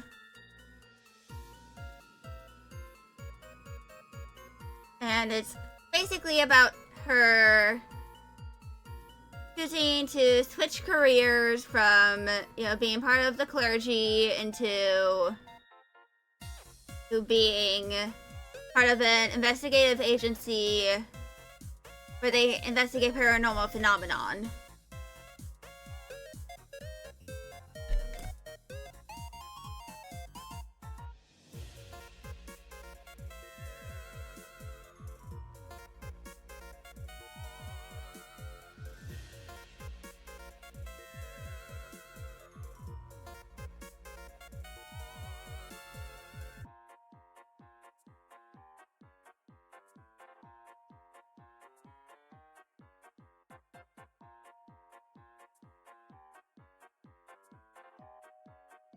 And eventually, and I'd like to mention that the motivation behind her doing that is because she wants to find her older sister.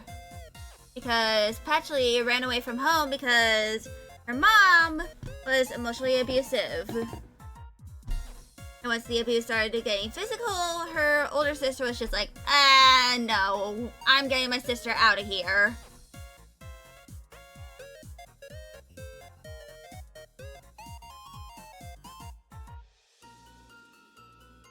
So he has been basically living at the Gold Church, which is where the story first begins for half her life. The very first chapter is specifically about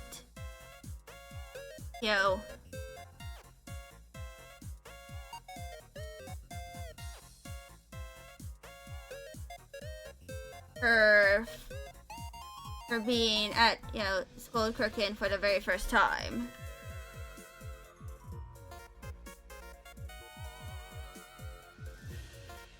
And then the next chapter is a decade later.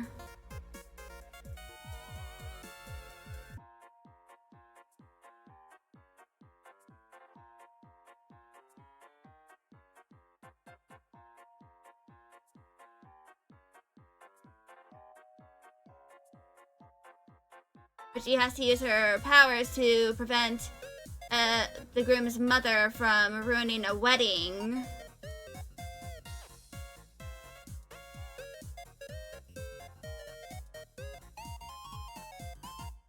And one of the little sisters of one of the characters witnesses this happen. Tells her brother about it after the wedding happens because the bride is their cousin. And on their, dad's at her mom's side, I have not actually figured out the whole family tree. Because there's most of what I was worried about when I was, making the story at first was figuring out that character's siblings and not the rest of his extended family.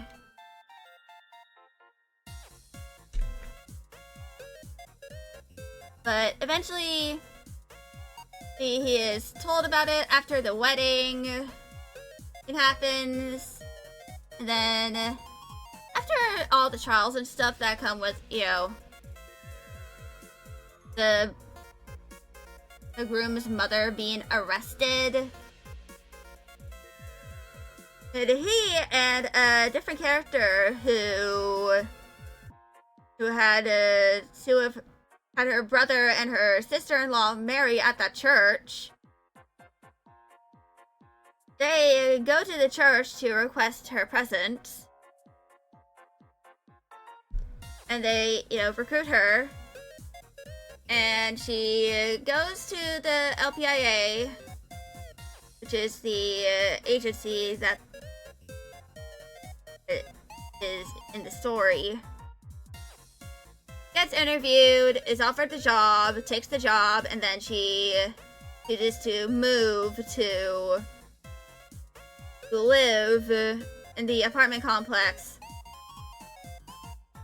that is, a few minutes walk away from the job site itself. Because she thought it might be a little easier compared to commuting every single day that she has to clock in from the church. And she wants to learn more about being independent and stuff. And so she decides to move out from the church. Eventually a bunch of plot stuff happens. She ends up meeting her sister, but neither of them realize it because it's been over a decade. And both of the characters have, grown up more. And Patchley, especially the protagonist, goes a lot because for her species, before they hit puberty, their hair color is lighter compared to, after puberty. Once they're fully grown. Also, they are both in denial that it would be that easy to find their sister. But eventually, in the latter half of the story, one of the characters basically has to spell it out that they are siblings. Both of them get kind of mad because they thought someone would have told them earlier, but they decided instead to have a bet about how long it was gonna take them and if they would even figure it out themselves. Or if they do figure it out themselves, are they actually going to confront each other about it? The losers had to buy a cake to have a little celebration at the agency for the two finally realizing that they're sisters. It takes them over 2 months. takes him like 2 months in order to end up having that happen. I'm gonna mention that the whole entire story, most of it happens in like a 6-month period. But the full story technically takes the timeline of the story in terms of, you know, the very start to the very end happens over 11 years. And then a few months after the 11-year point. Because the first chapter happens a decade prior to the rest of the events. And then the events of the story take place over a year of time.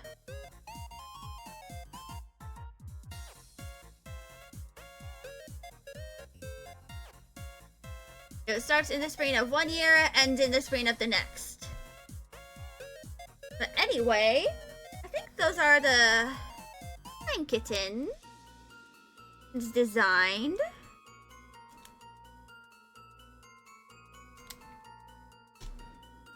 Now I gotta figure out what else I'm gonna do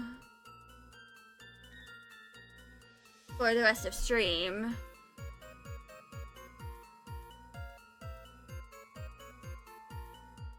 I like to mention that I have this as a concept for Grima Chroma. This was, you know, the sucky initial idea I had. And this is the less sucky sketch. But I'm going to change this so he has the ram horns I have him written with. I described his appearance with in this story. You gotta go, have a nice dream. I hope you have a good rest of your day, Cursor. Hello there. And thank you for the follow. I hope whenever you come by next, I hope you enjoy.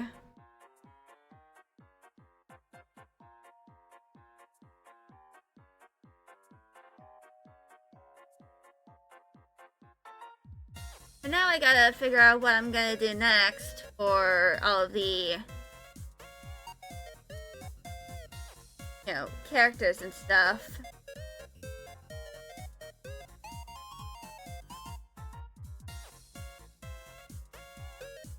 So for context, this is sort of the design I have for Hydrangea.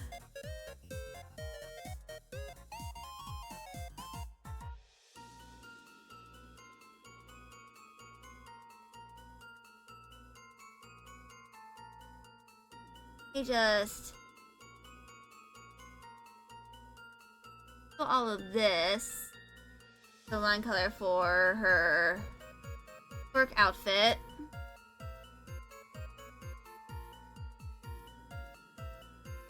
But I think in terms of making a game based off the story,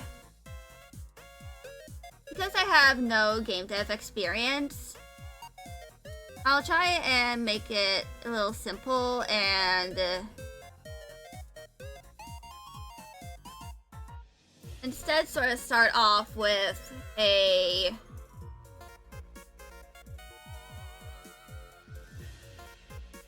simple game where you play as a Bobarista, so through the perspective of Hydrangea. I mentioned it earlier in the stream, but I'll mention it again. But I'll probably have the gameplay loop involve, you know, the main character of the game, Hydrangea, over here. You know, when she starts working at the Dragon's Pearl,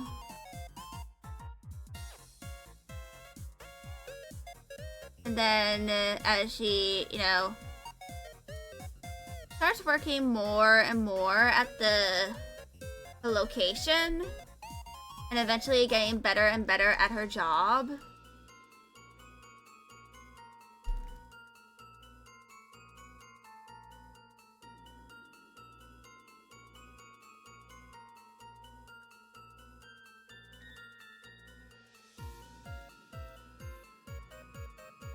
and eventually becoming one of the star employees of the location.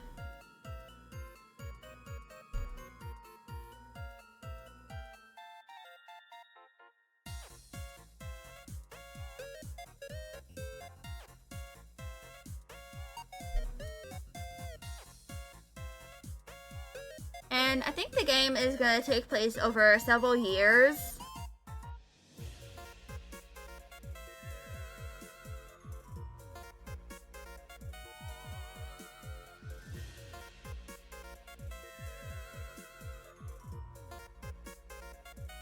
Of time.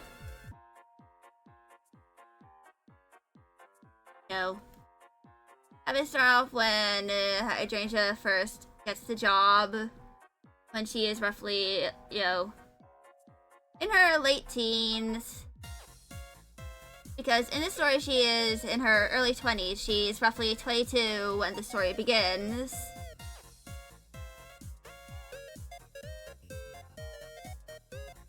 Like 23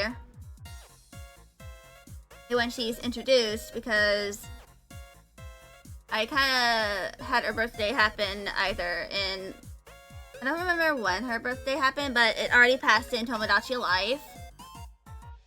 And since the beginning of the story likely happens around this time of the year, over the summer, she likely already aged up by the time she first meets, Patchouli.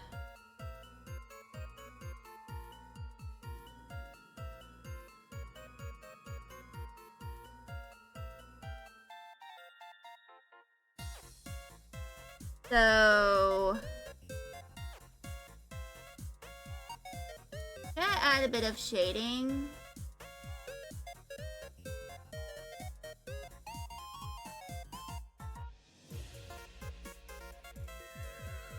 At least for the uniform.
But yeah.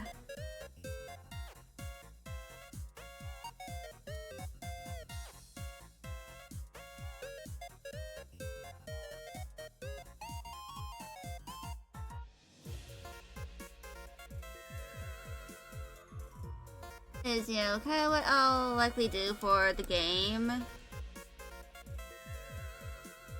Have y'all play as Hydrangea, as she, slowly starts, as she begins her job as a bobarista.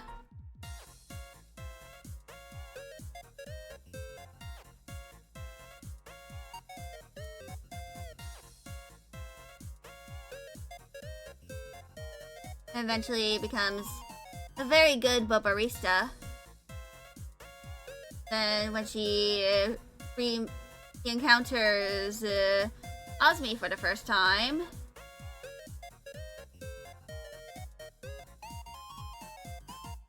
I will have to figure out the designs for the characters like her coworkers and her boss.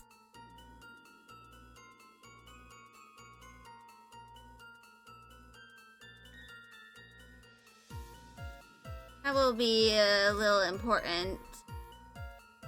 Kind of do.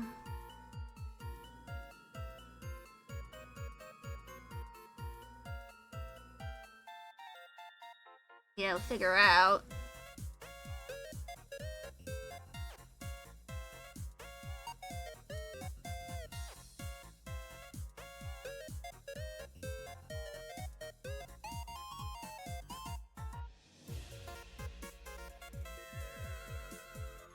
Oh. He's so passionate.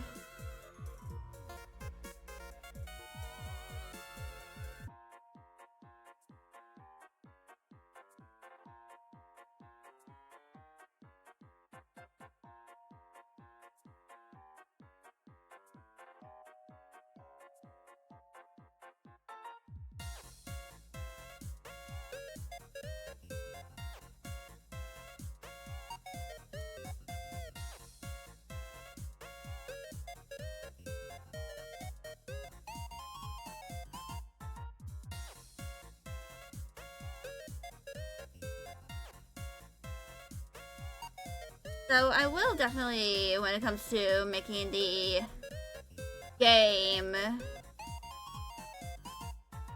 I'm definitely gonna have to figure out certain aspects. Like, you know, I'll have to design all of the customers.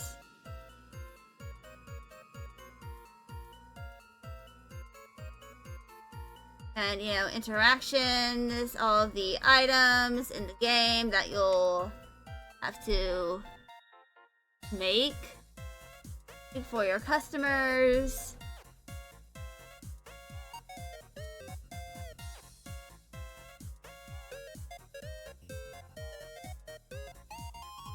I might need to also figure out, like, events and stuff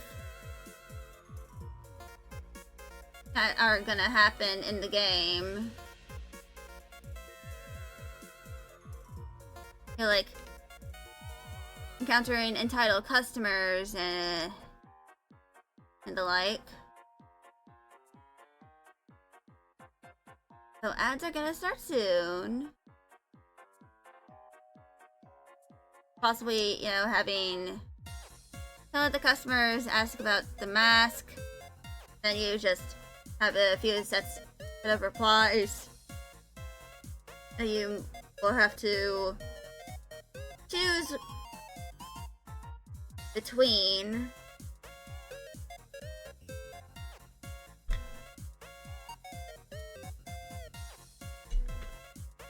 So the one that you'll likely end up using the most is just, you know, health regulations. Like, lower chance of cross-contamination when it comes to saliva and food. I think that's good.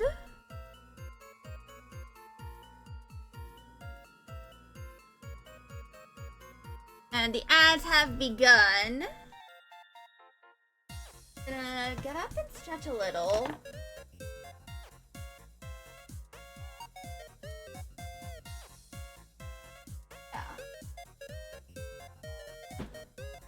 Have my Bebo. He is very comfortable.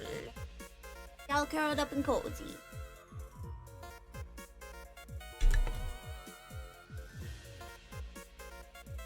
I grabbed a little loose hair and he made an activation noise. Yeah. Oh. Well, what I'll work on next.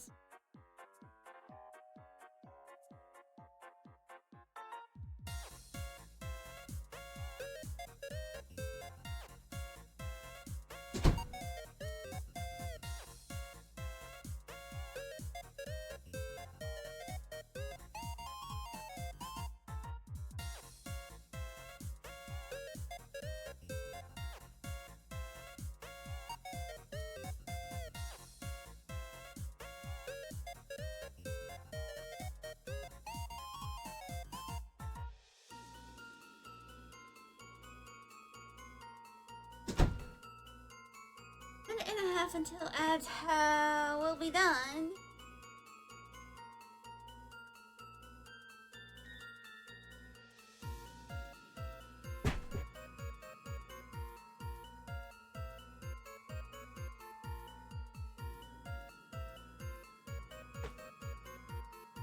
The weather has on my new riser.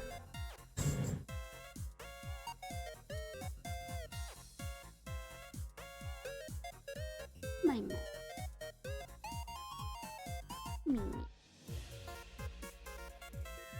Anyway, once ads are done, I'll keep writing. No, not writing, drawing. I think I'm gonna that I myself.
Alright, I have done the consume.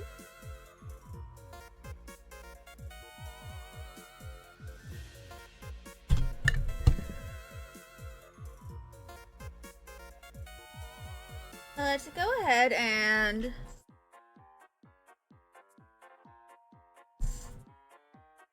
look through what else I have.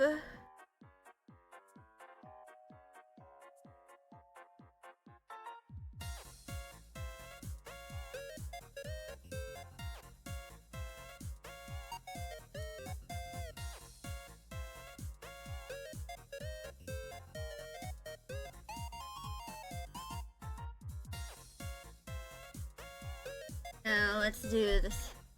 yet. Or Teenage Owsme.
So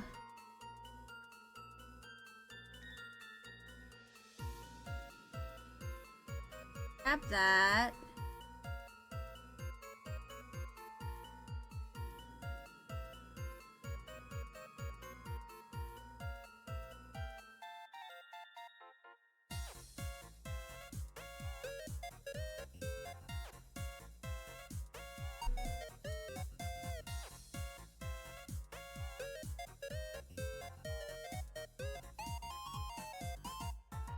Then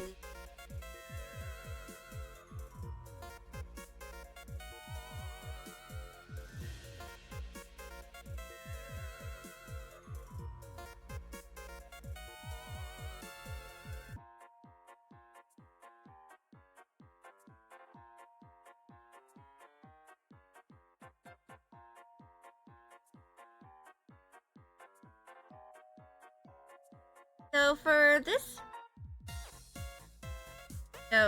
version of Osme,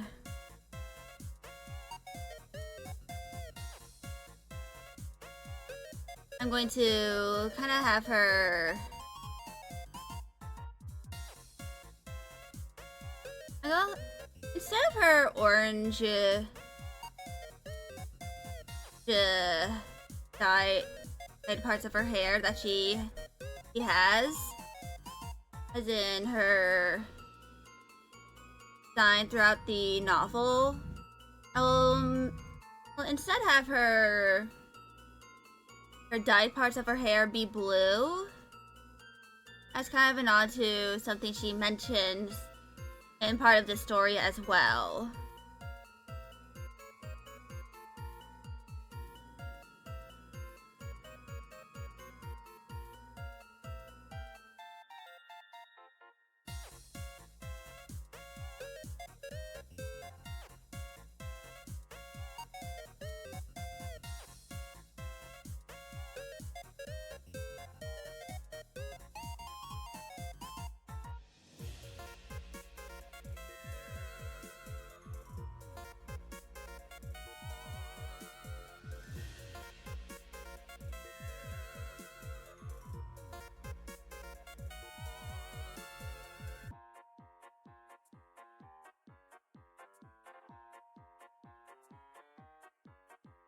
So let me actually get her reference out.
And I think I'll have her in the...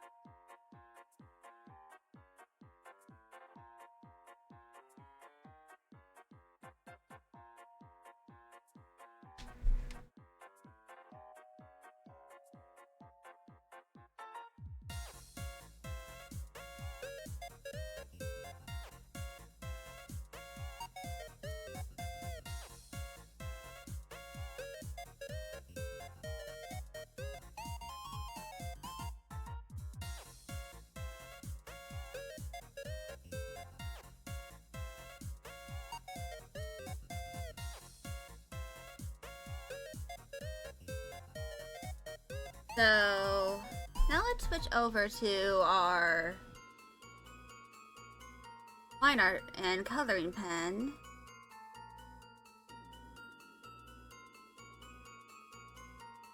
This is going to be Osmi and Hydrangea's designs from based on how they would look like when they were in their early teen, like late teens possibly.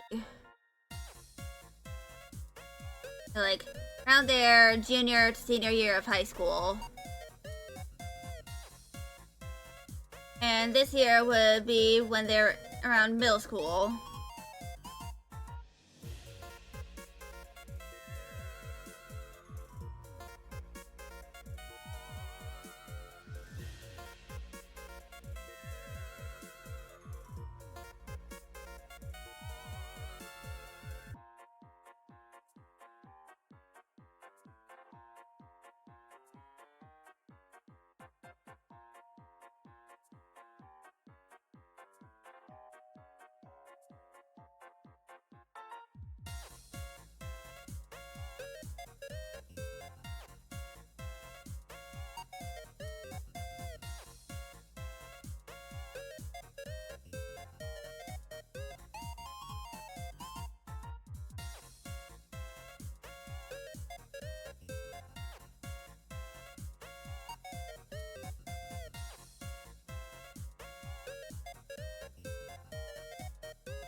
Then eventually get to the adult stage of the Kristas and they have their modern designs.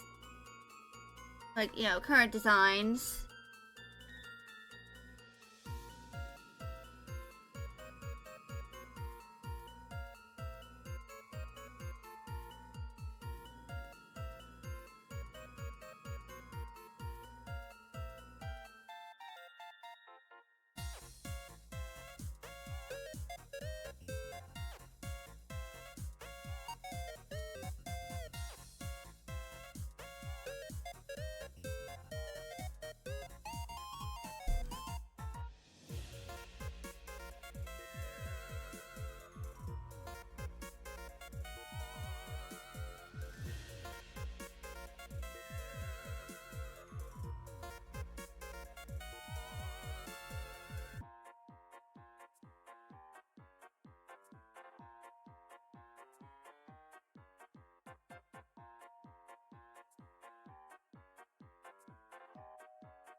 Then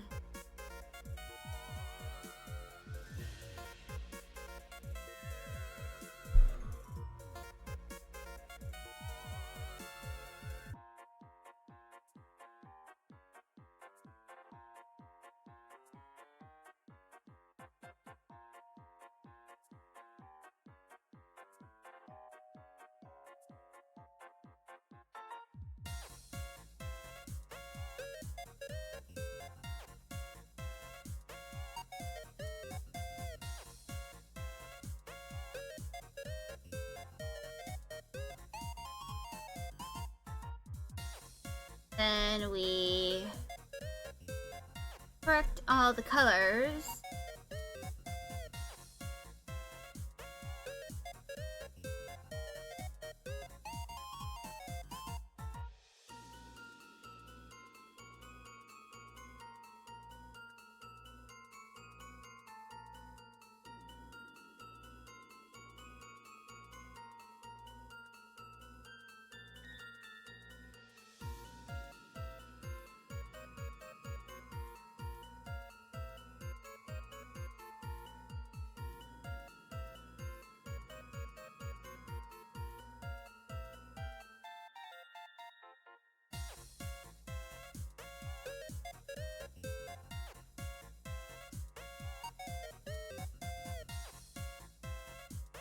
Then have these lines.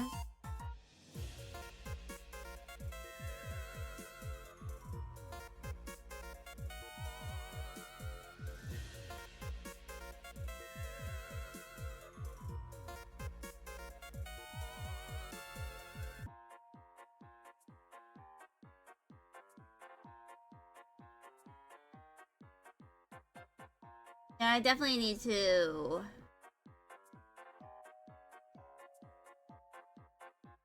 remake.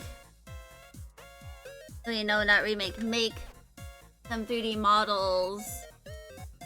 I don't know, Blender maybe? So that for some of the characters with more complex aspects to their designs,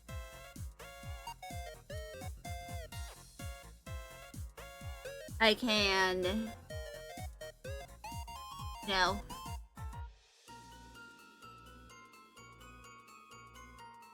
draw them a little more consistently once the time where I have to draw all of the stuff for that has to happen.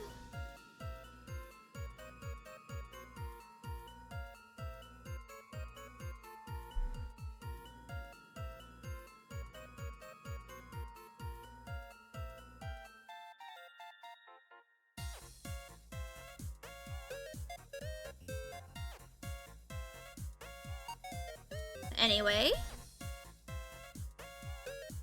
that is awesome.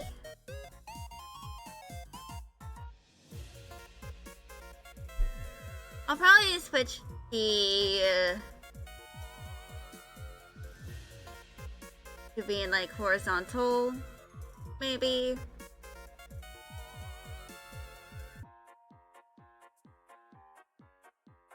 I don't know.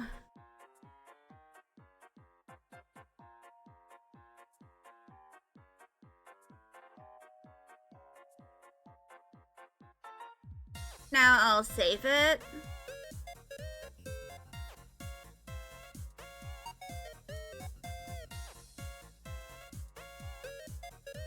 I don't know.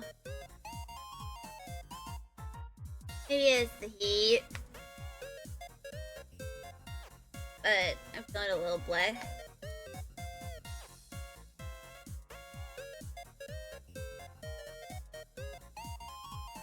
Or it could be a sign that I need to use the bathroom. But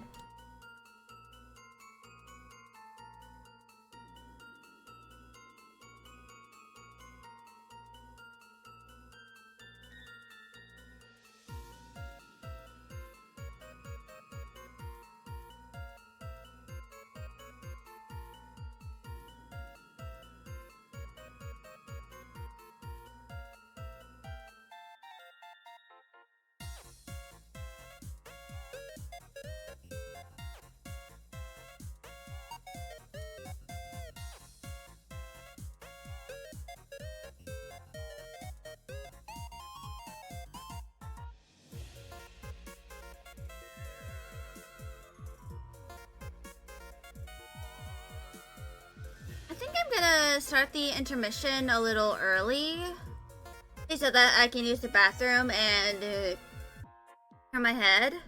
I'll be back in a few minutes.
I'm back. Everybody young.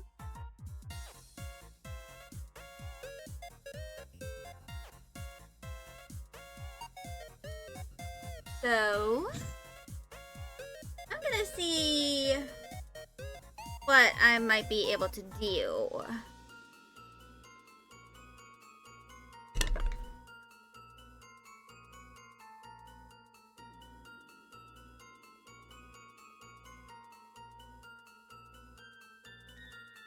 At least when it comes to some of these things over here.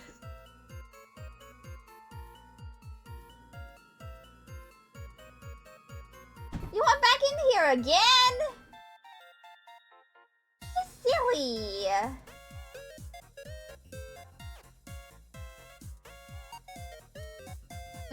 Hmm.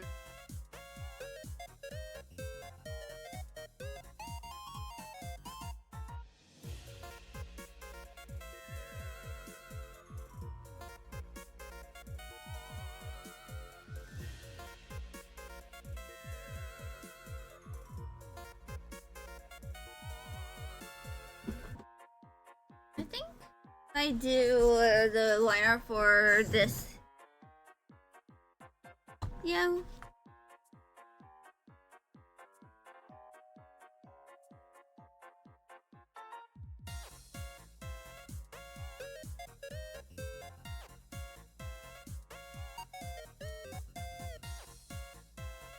The silly expression.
Eventually I need to work on some of the illustrations as well.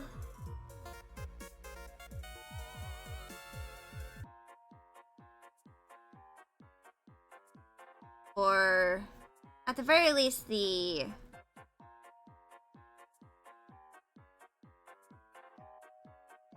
first arc.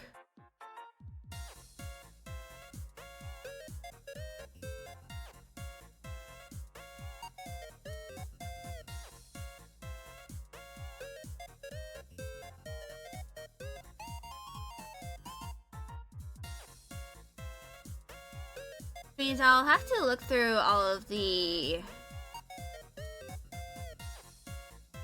current chapters that I have.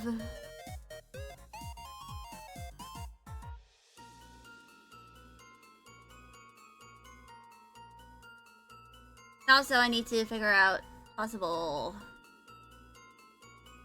which ones might be the best to make into like print.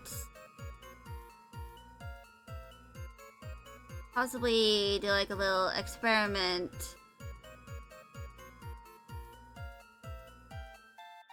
across all of the social medias I currently have. See which characters appeal the most to the general audience. So I'll have to do... means I might have to go back to Twitter in order to do that and, just spam all of the self-promo channels and all of the discords I'm in.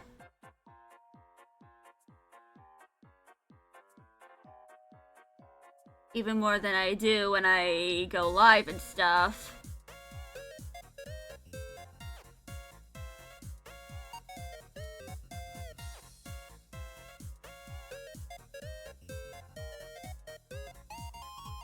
You know, to see which characters the audience feel like are the most enticing.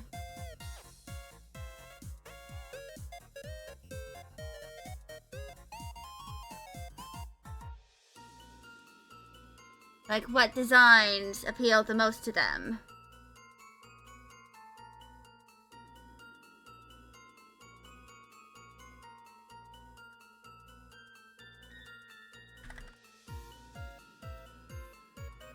Which, for me, I consider the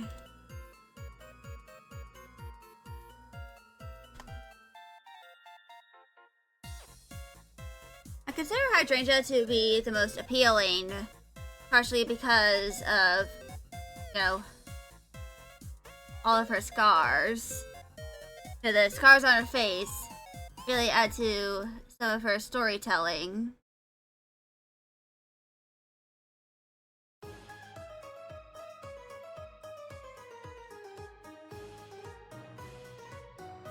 Like, you know, what the hell happened to cause her face to end up looking like that?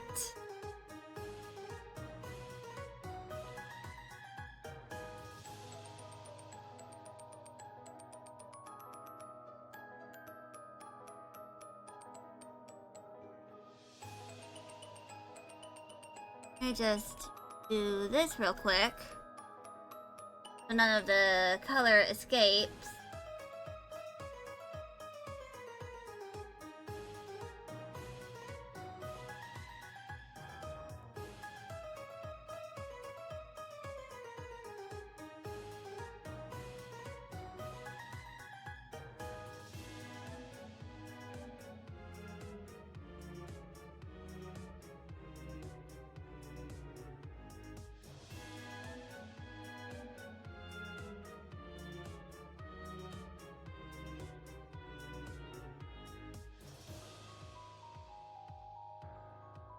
I might make some of the expressions, you know, stickers and stuff.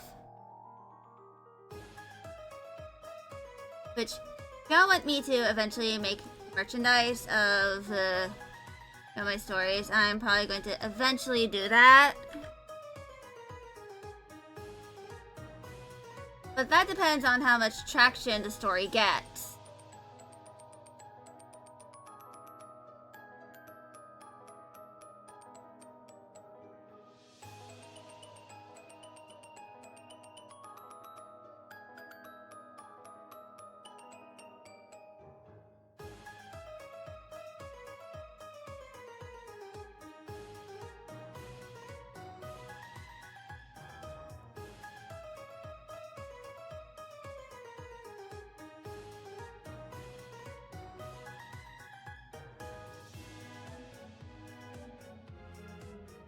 And especially if, you know,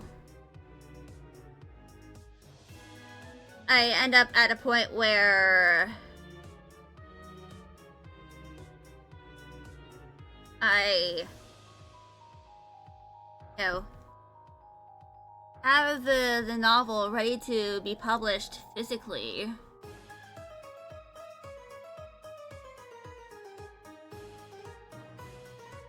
But the one thing about making merch is that I'll have to figure out what kind of merch will fit with the book.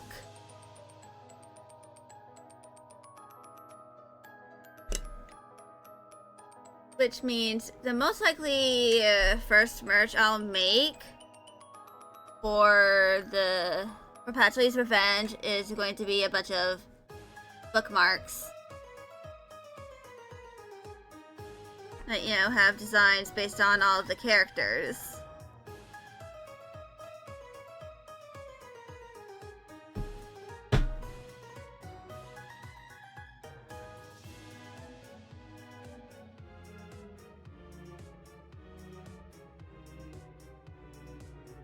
and, you know, all of that.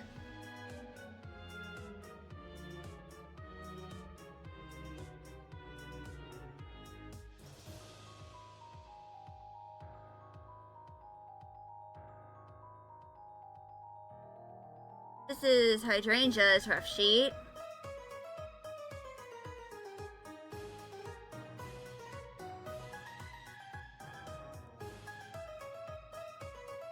I think I have a merch folder. Yeah, I do. That's just the cat ideas that I have.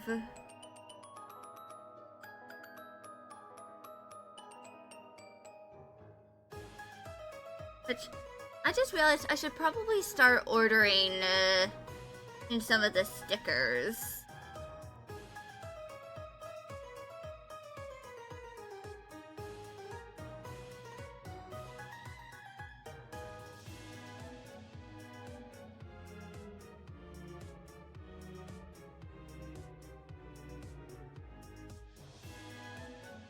I have emo concept.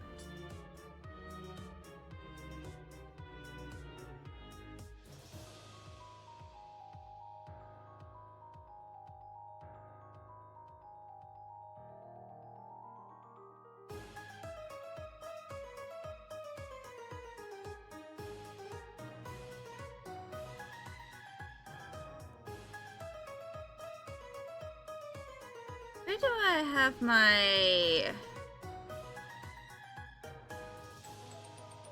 merch ideas? Also, I just realized that my... Like, last night, I just realized that my offline screen has stayed the same since I stopped my semi-hiatus.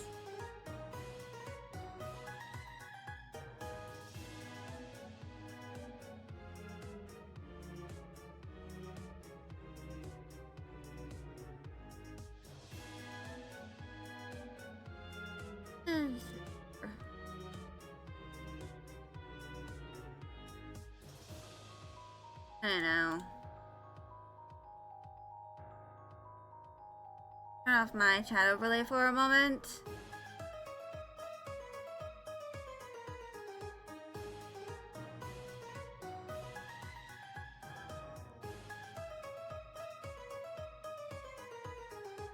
Oh yeah, merch concepts.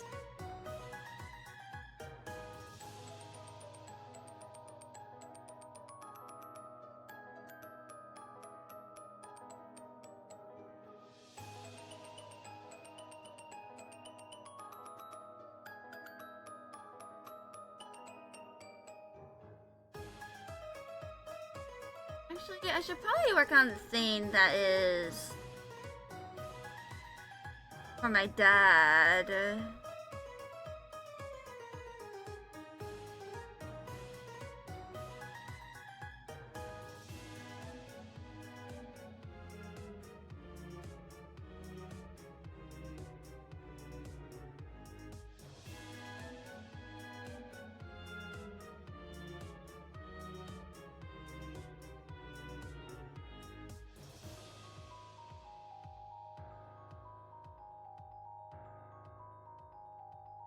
Yeah, that. So I consulted my dad, and he prefers this head kibble for my dad.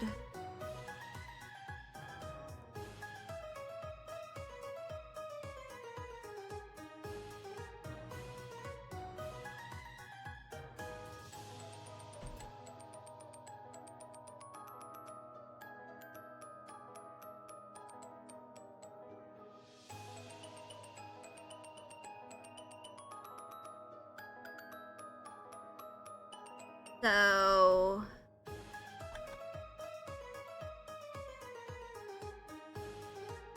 we'll go ahead and work on that.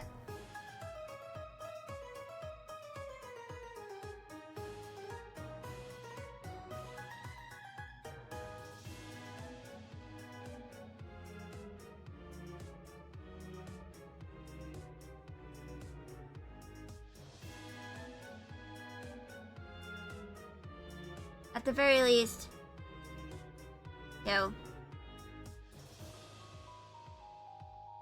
draw the kibble.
Then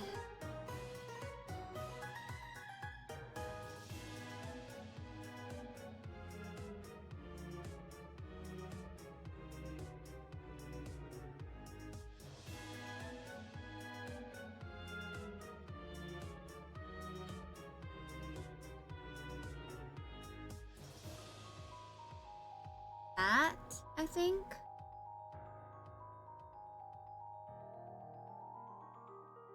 Now my dad don't know how to say proper, you know, head over here.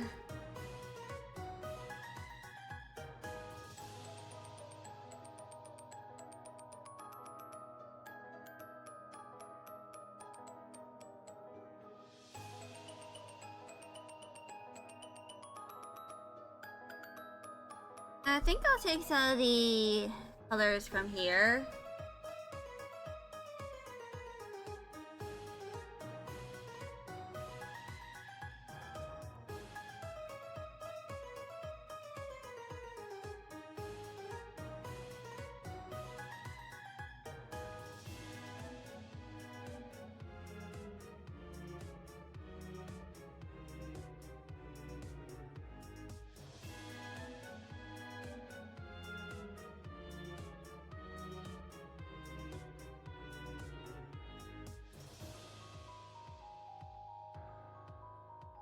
And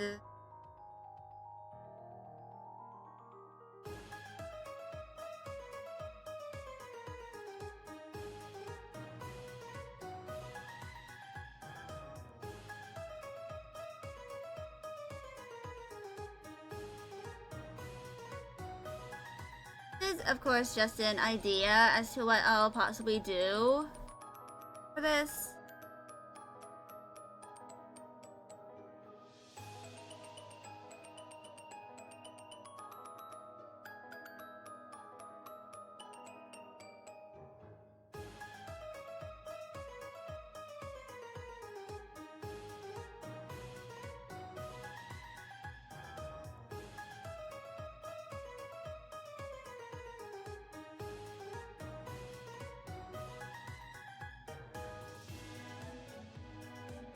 But I'm gonna add a little more detail.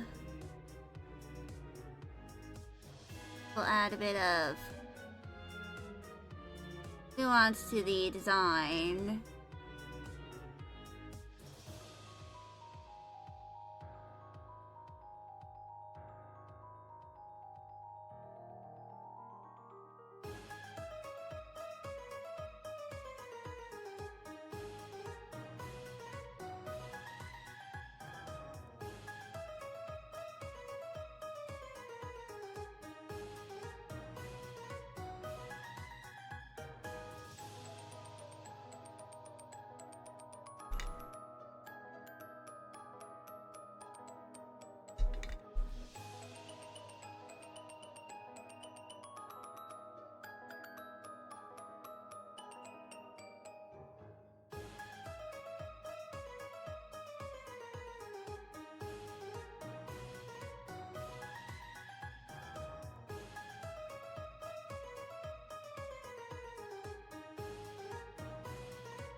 So this is sort of the idea I currently have for this.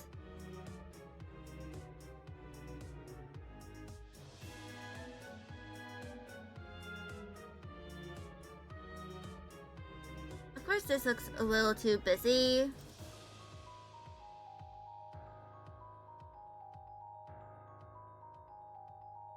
So I might try and make this a little more nuanced.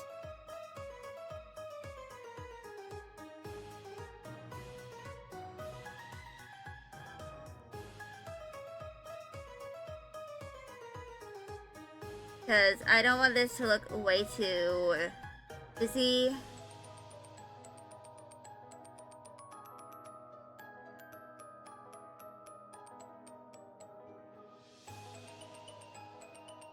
Because that would make this unreadable to his viewers and stuff.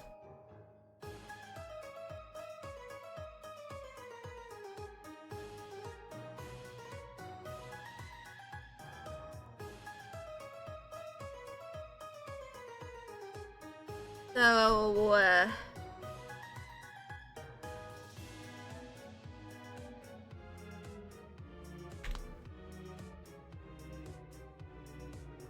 I know my dad's favorite color is blue. Well, it's actually not blue, it's silver. But he also does like blue.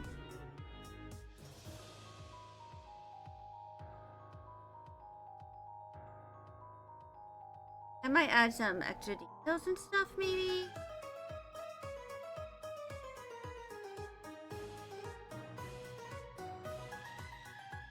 I'm not fully sure.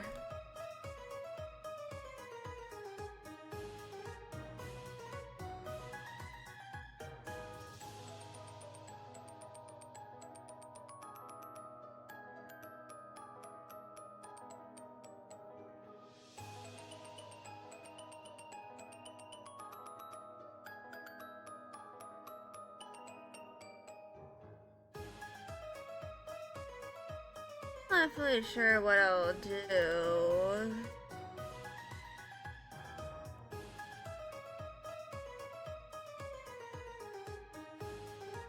For the rest of the stream.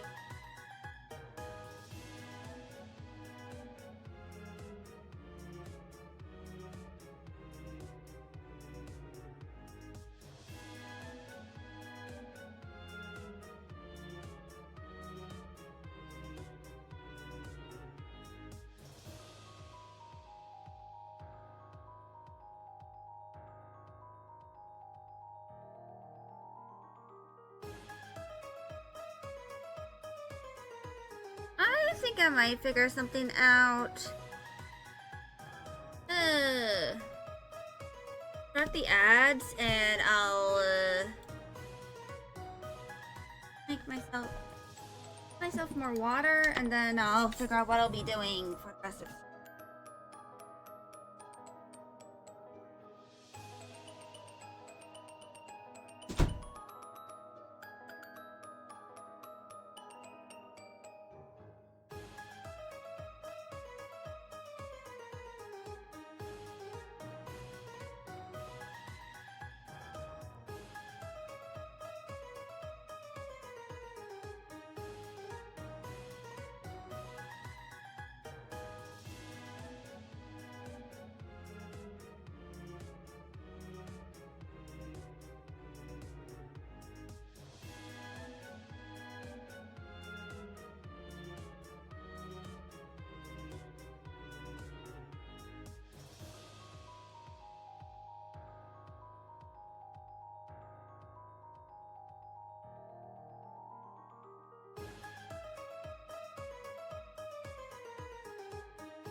Wired water. The rest of it adds time to figure out what I'm gonna do next. For like the rest of stream.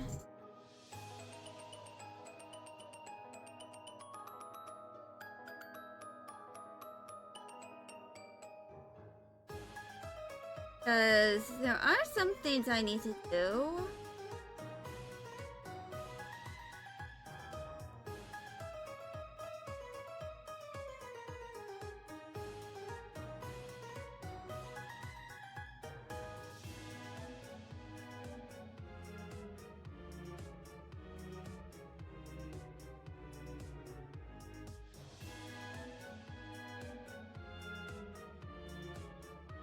Like an example icon.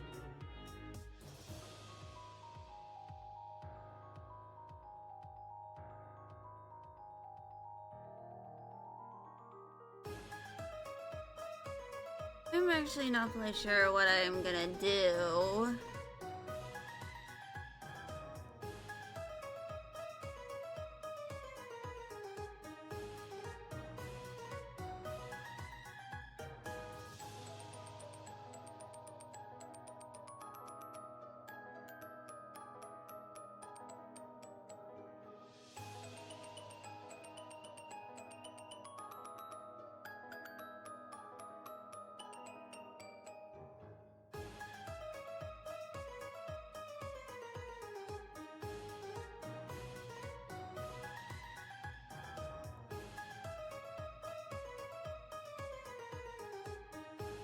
Guides have finished, but I still don't know what I'm gonna do.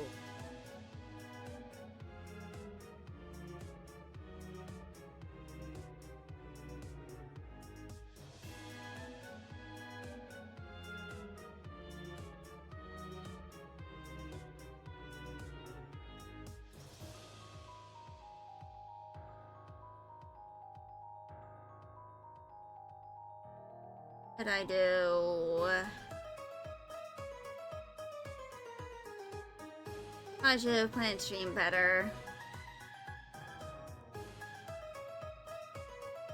Knowing what usually happens.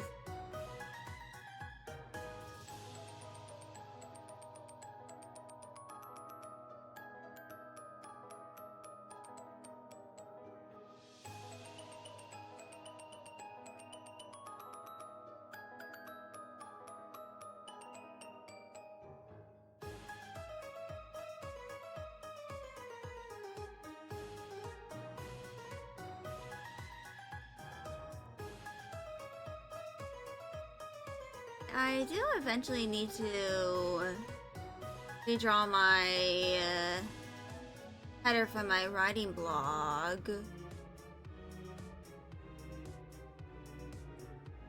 I do have to make some more emotes. Possibly.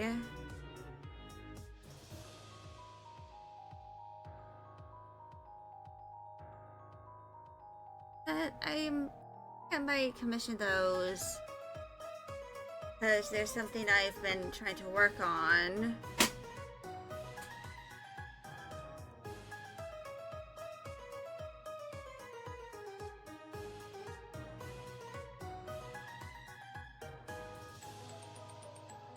Actually, I think I'm going to end stream. I know I should probably try to figure something out, but I just can't. Maybe it's because I haven't done an art stream in a long time, but my brain kind of feels a bit mushy. So, I'm just gonna end stream. Tomorrow I'll be working on some fanfic, I believe. But hopefully I'll be seeing y'all tomorrow. Bye!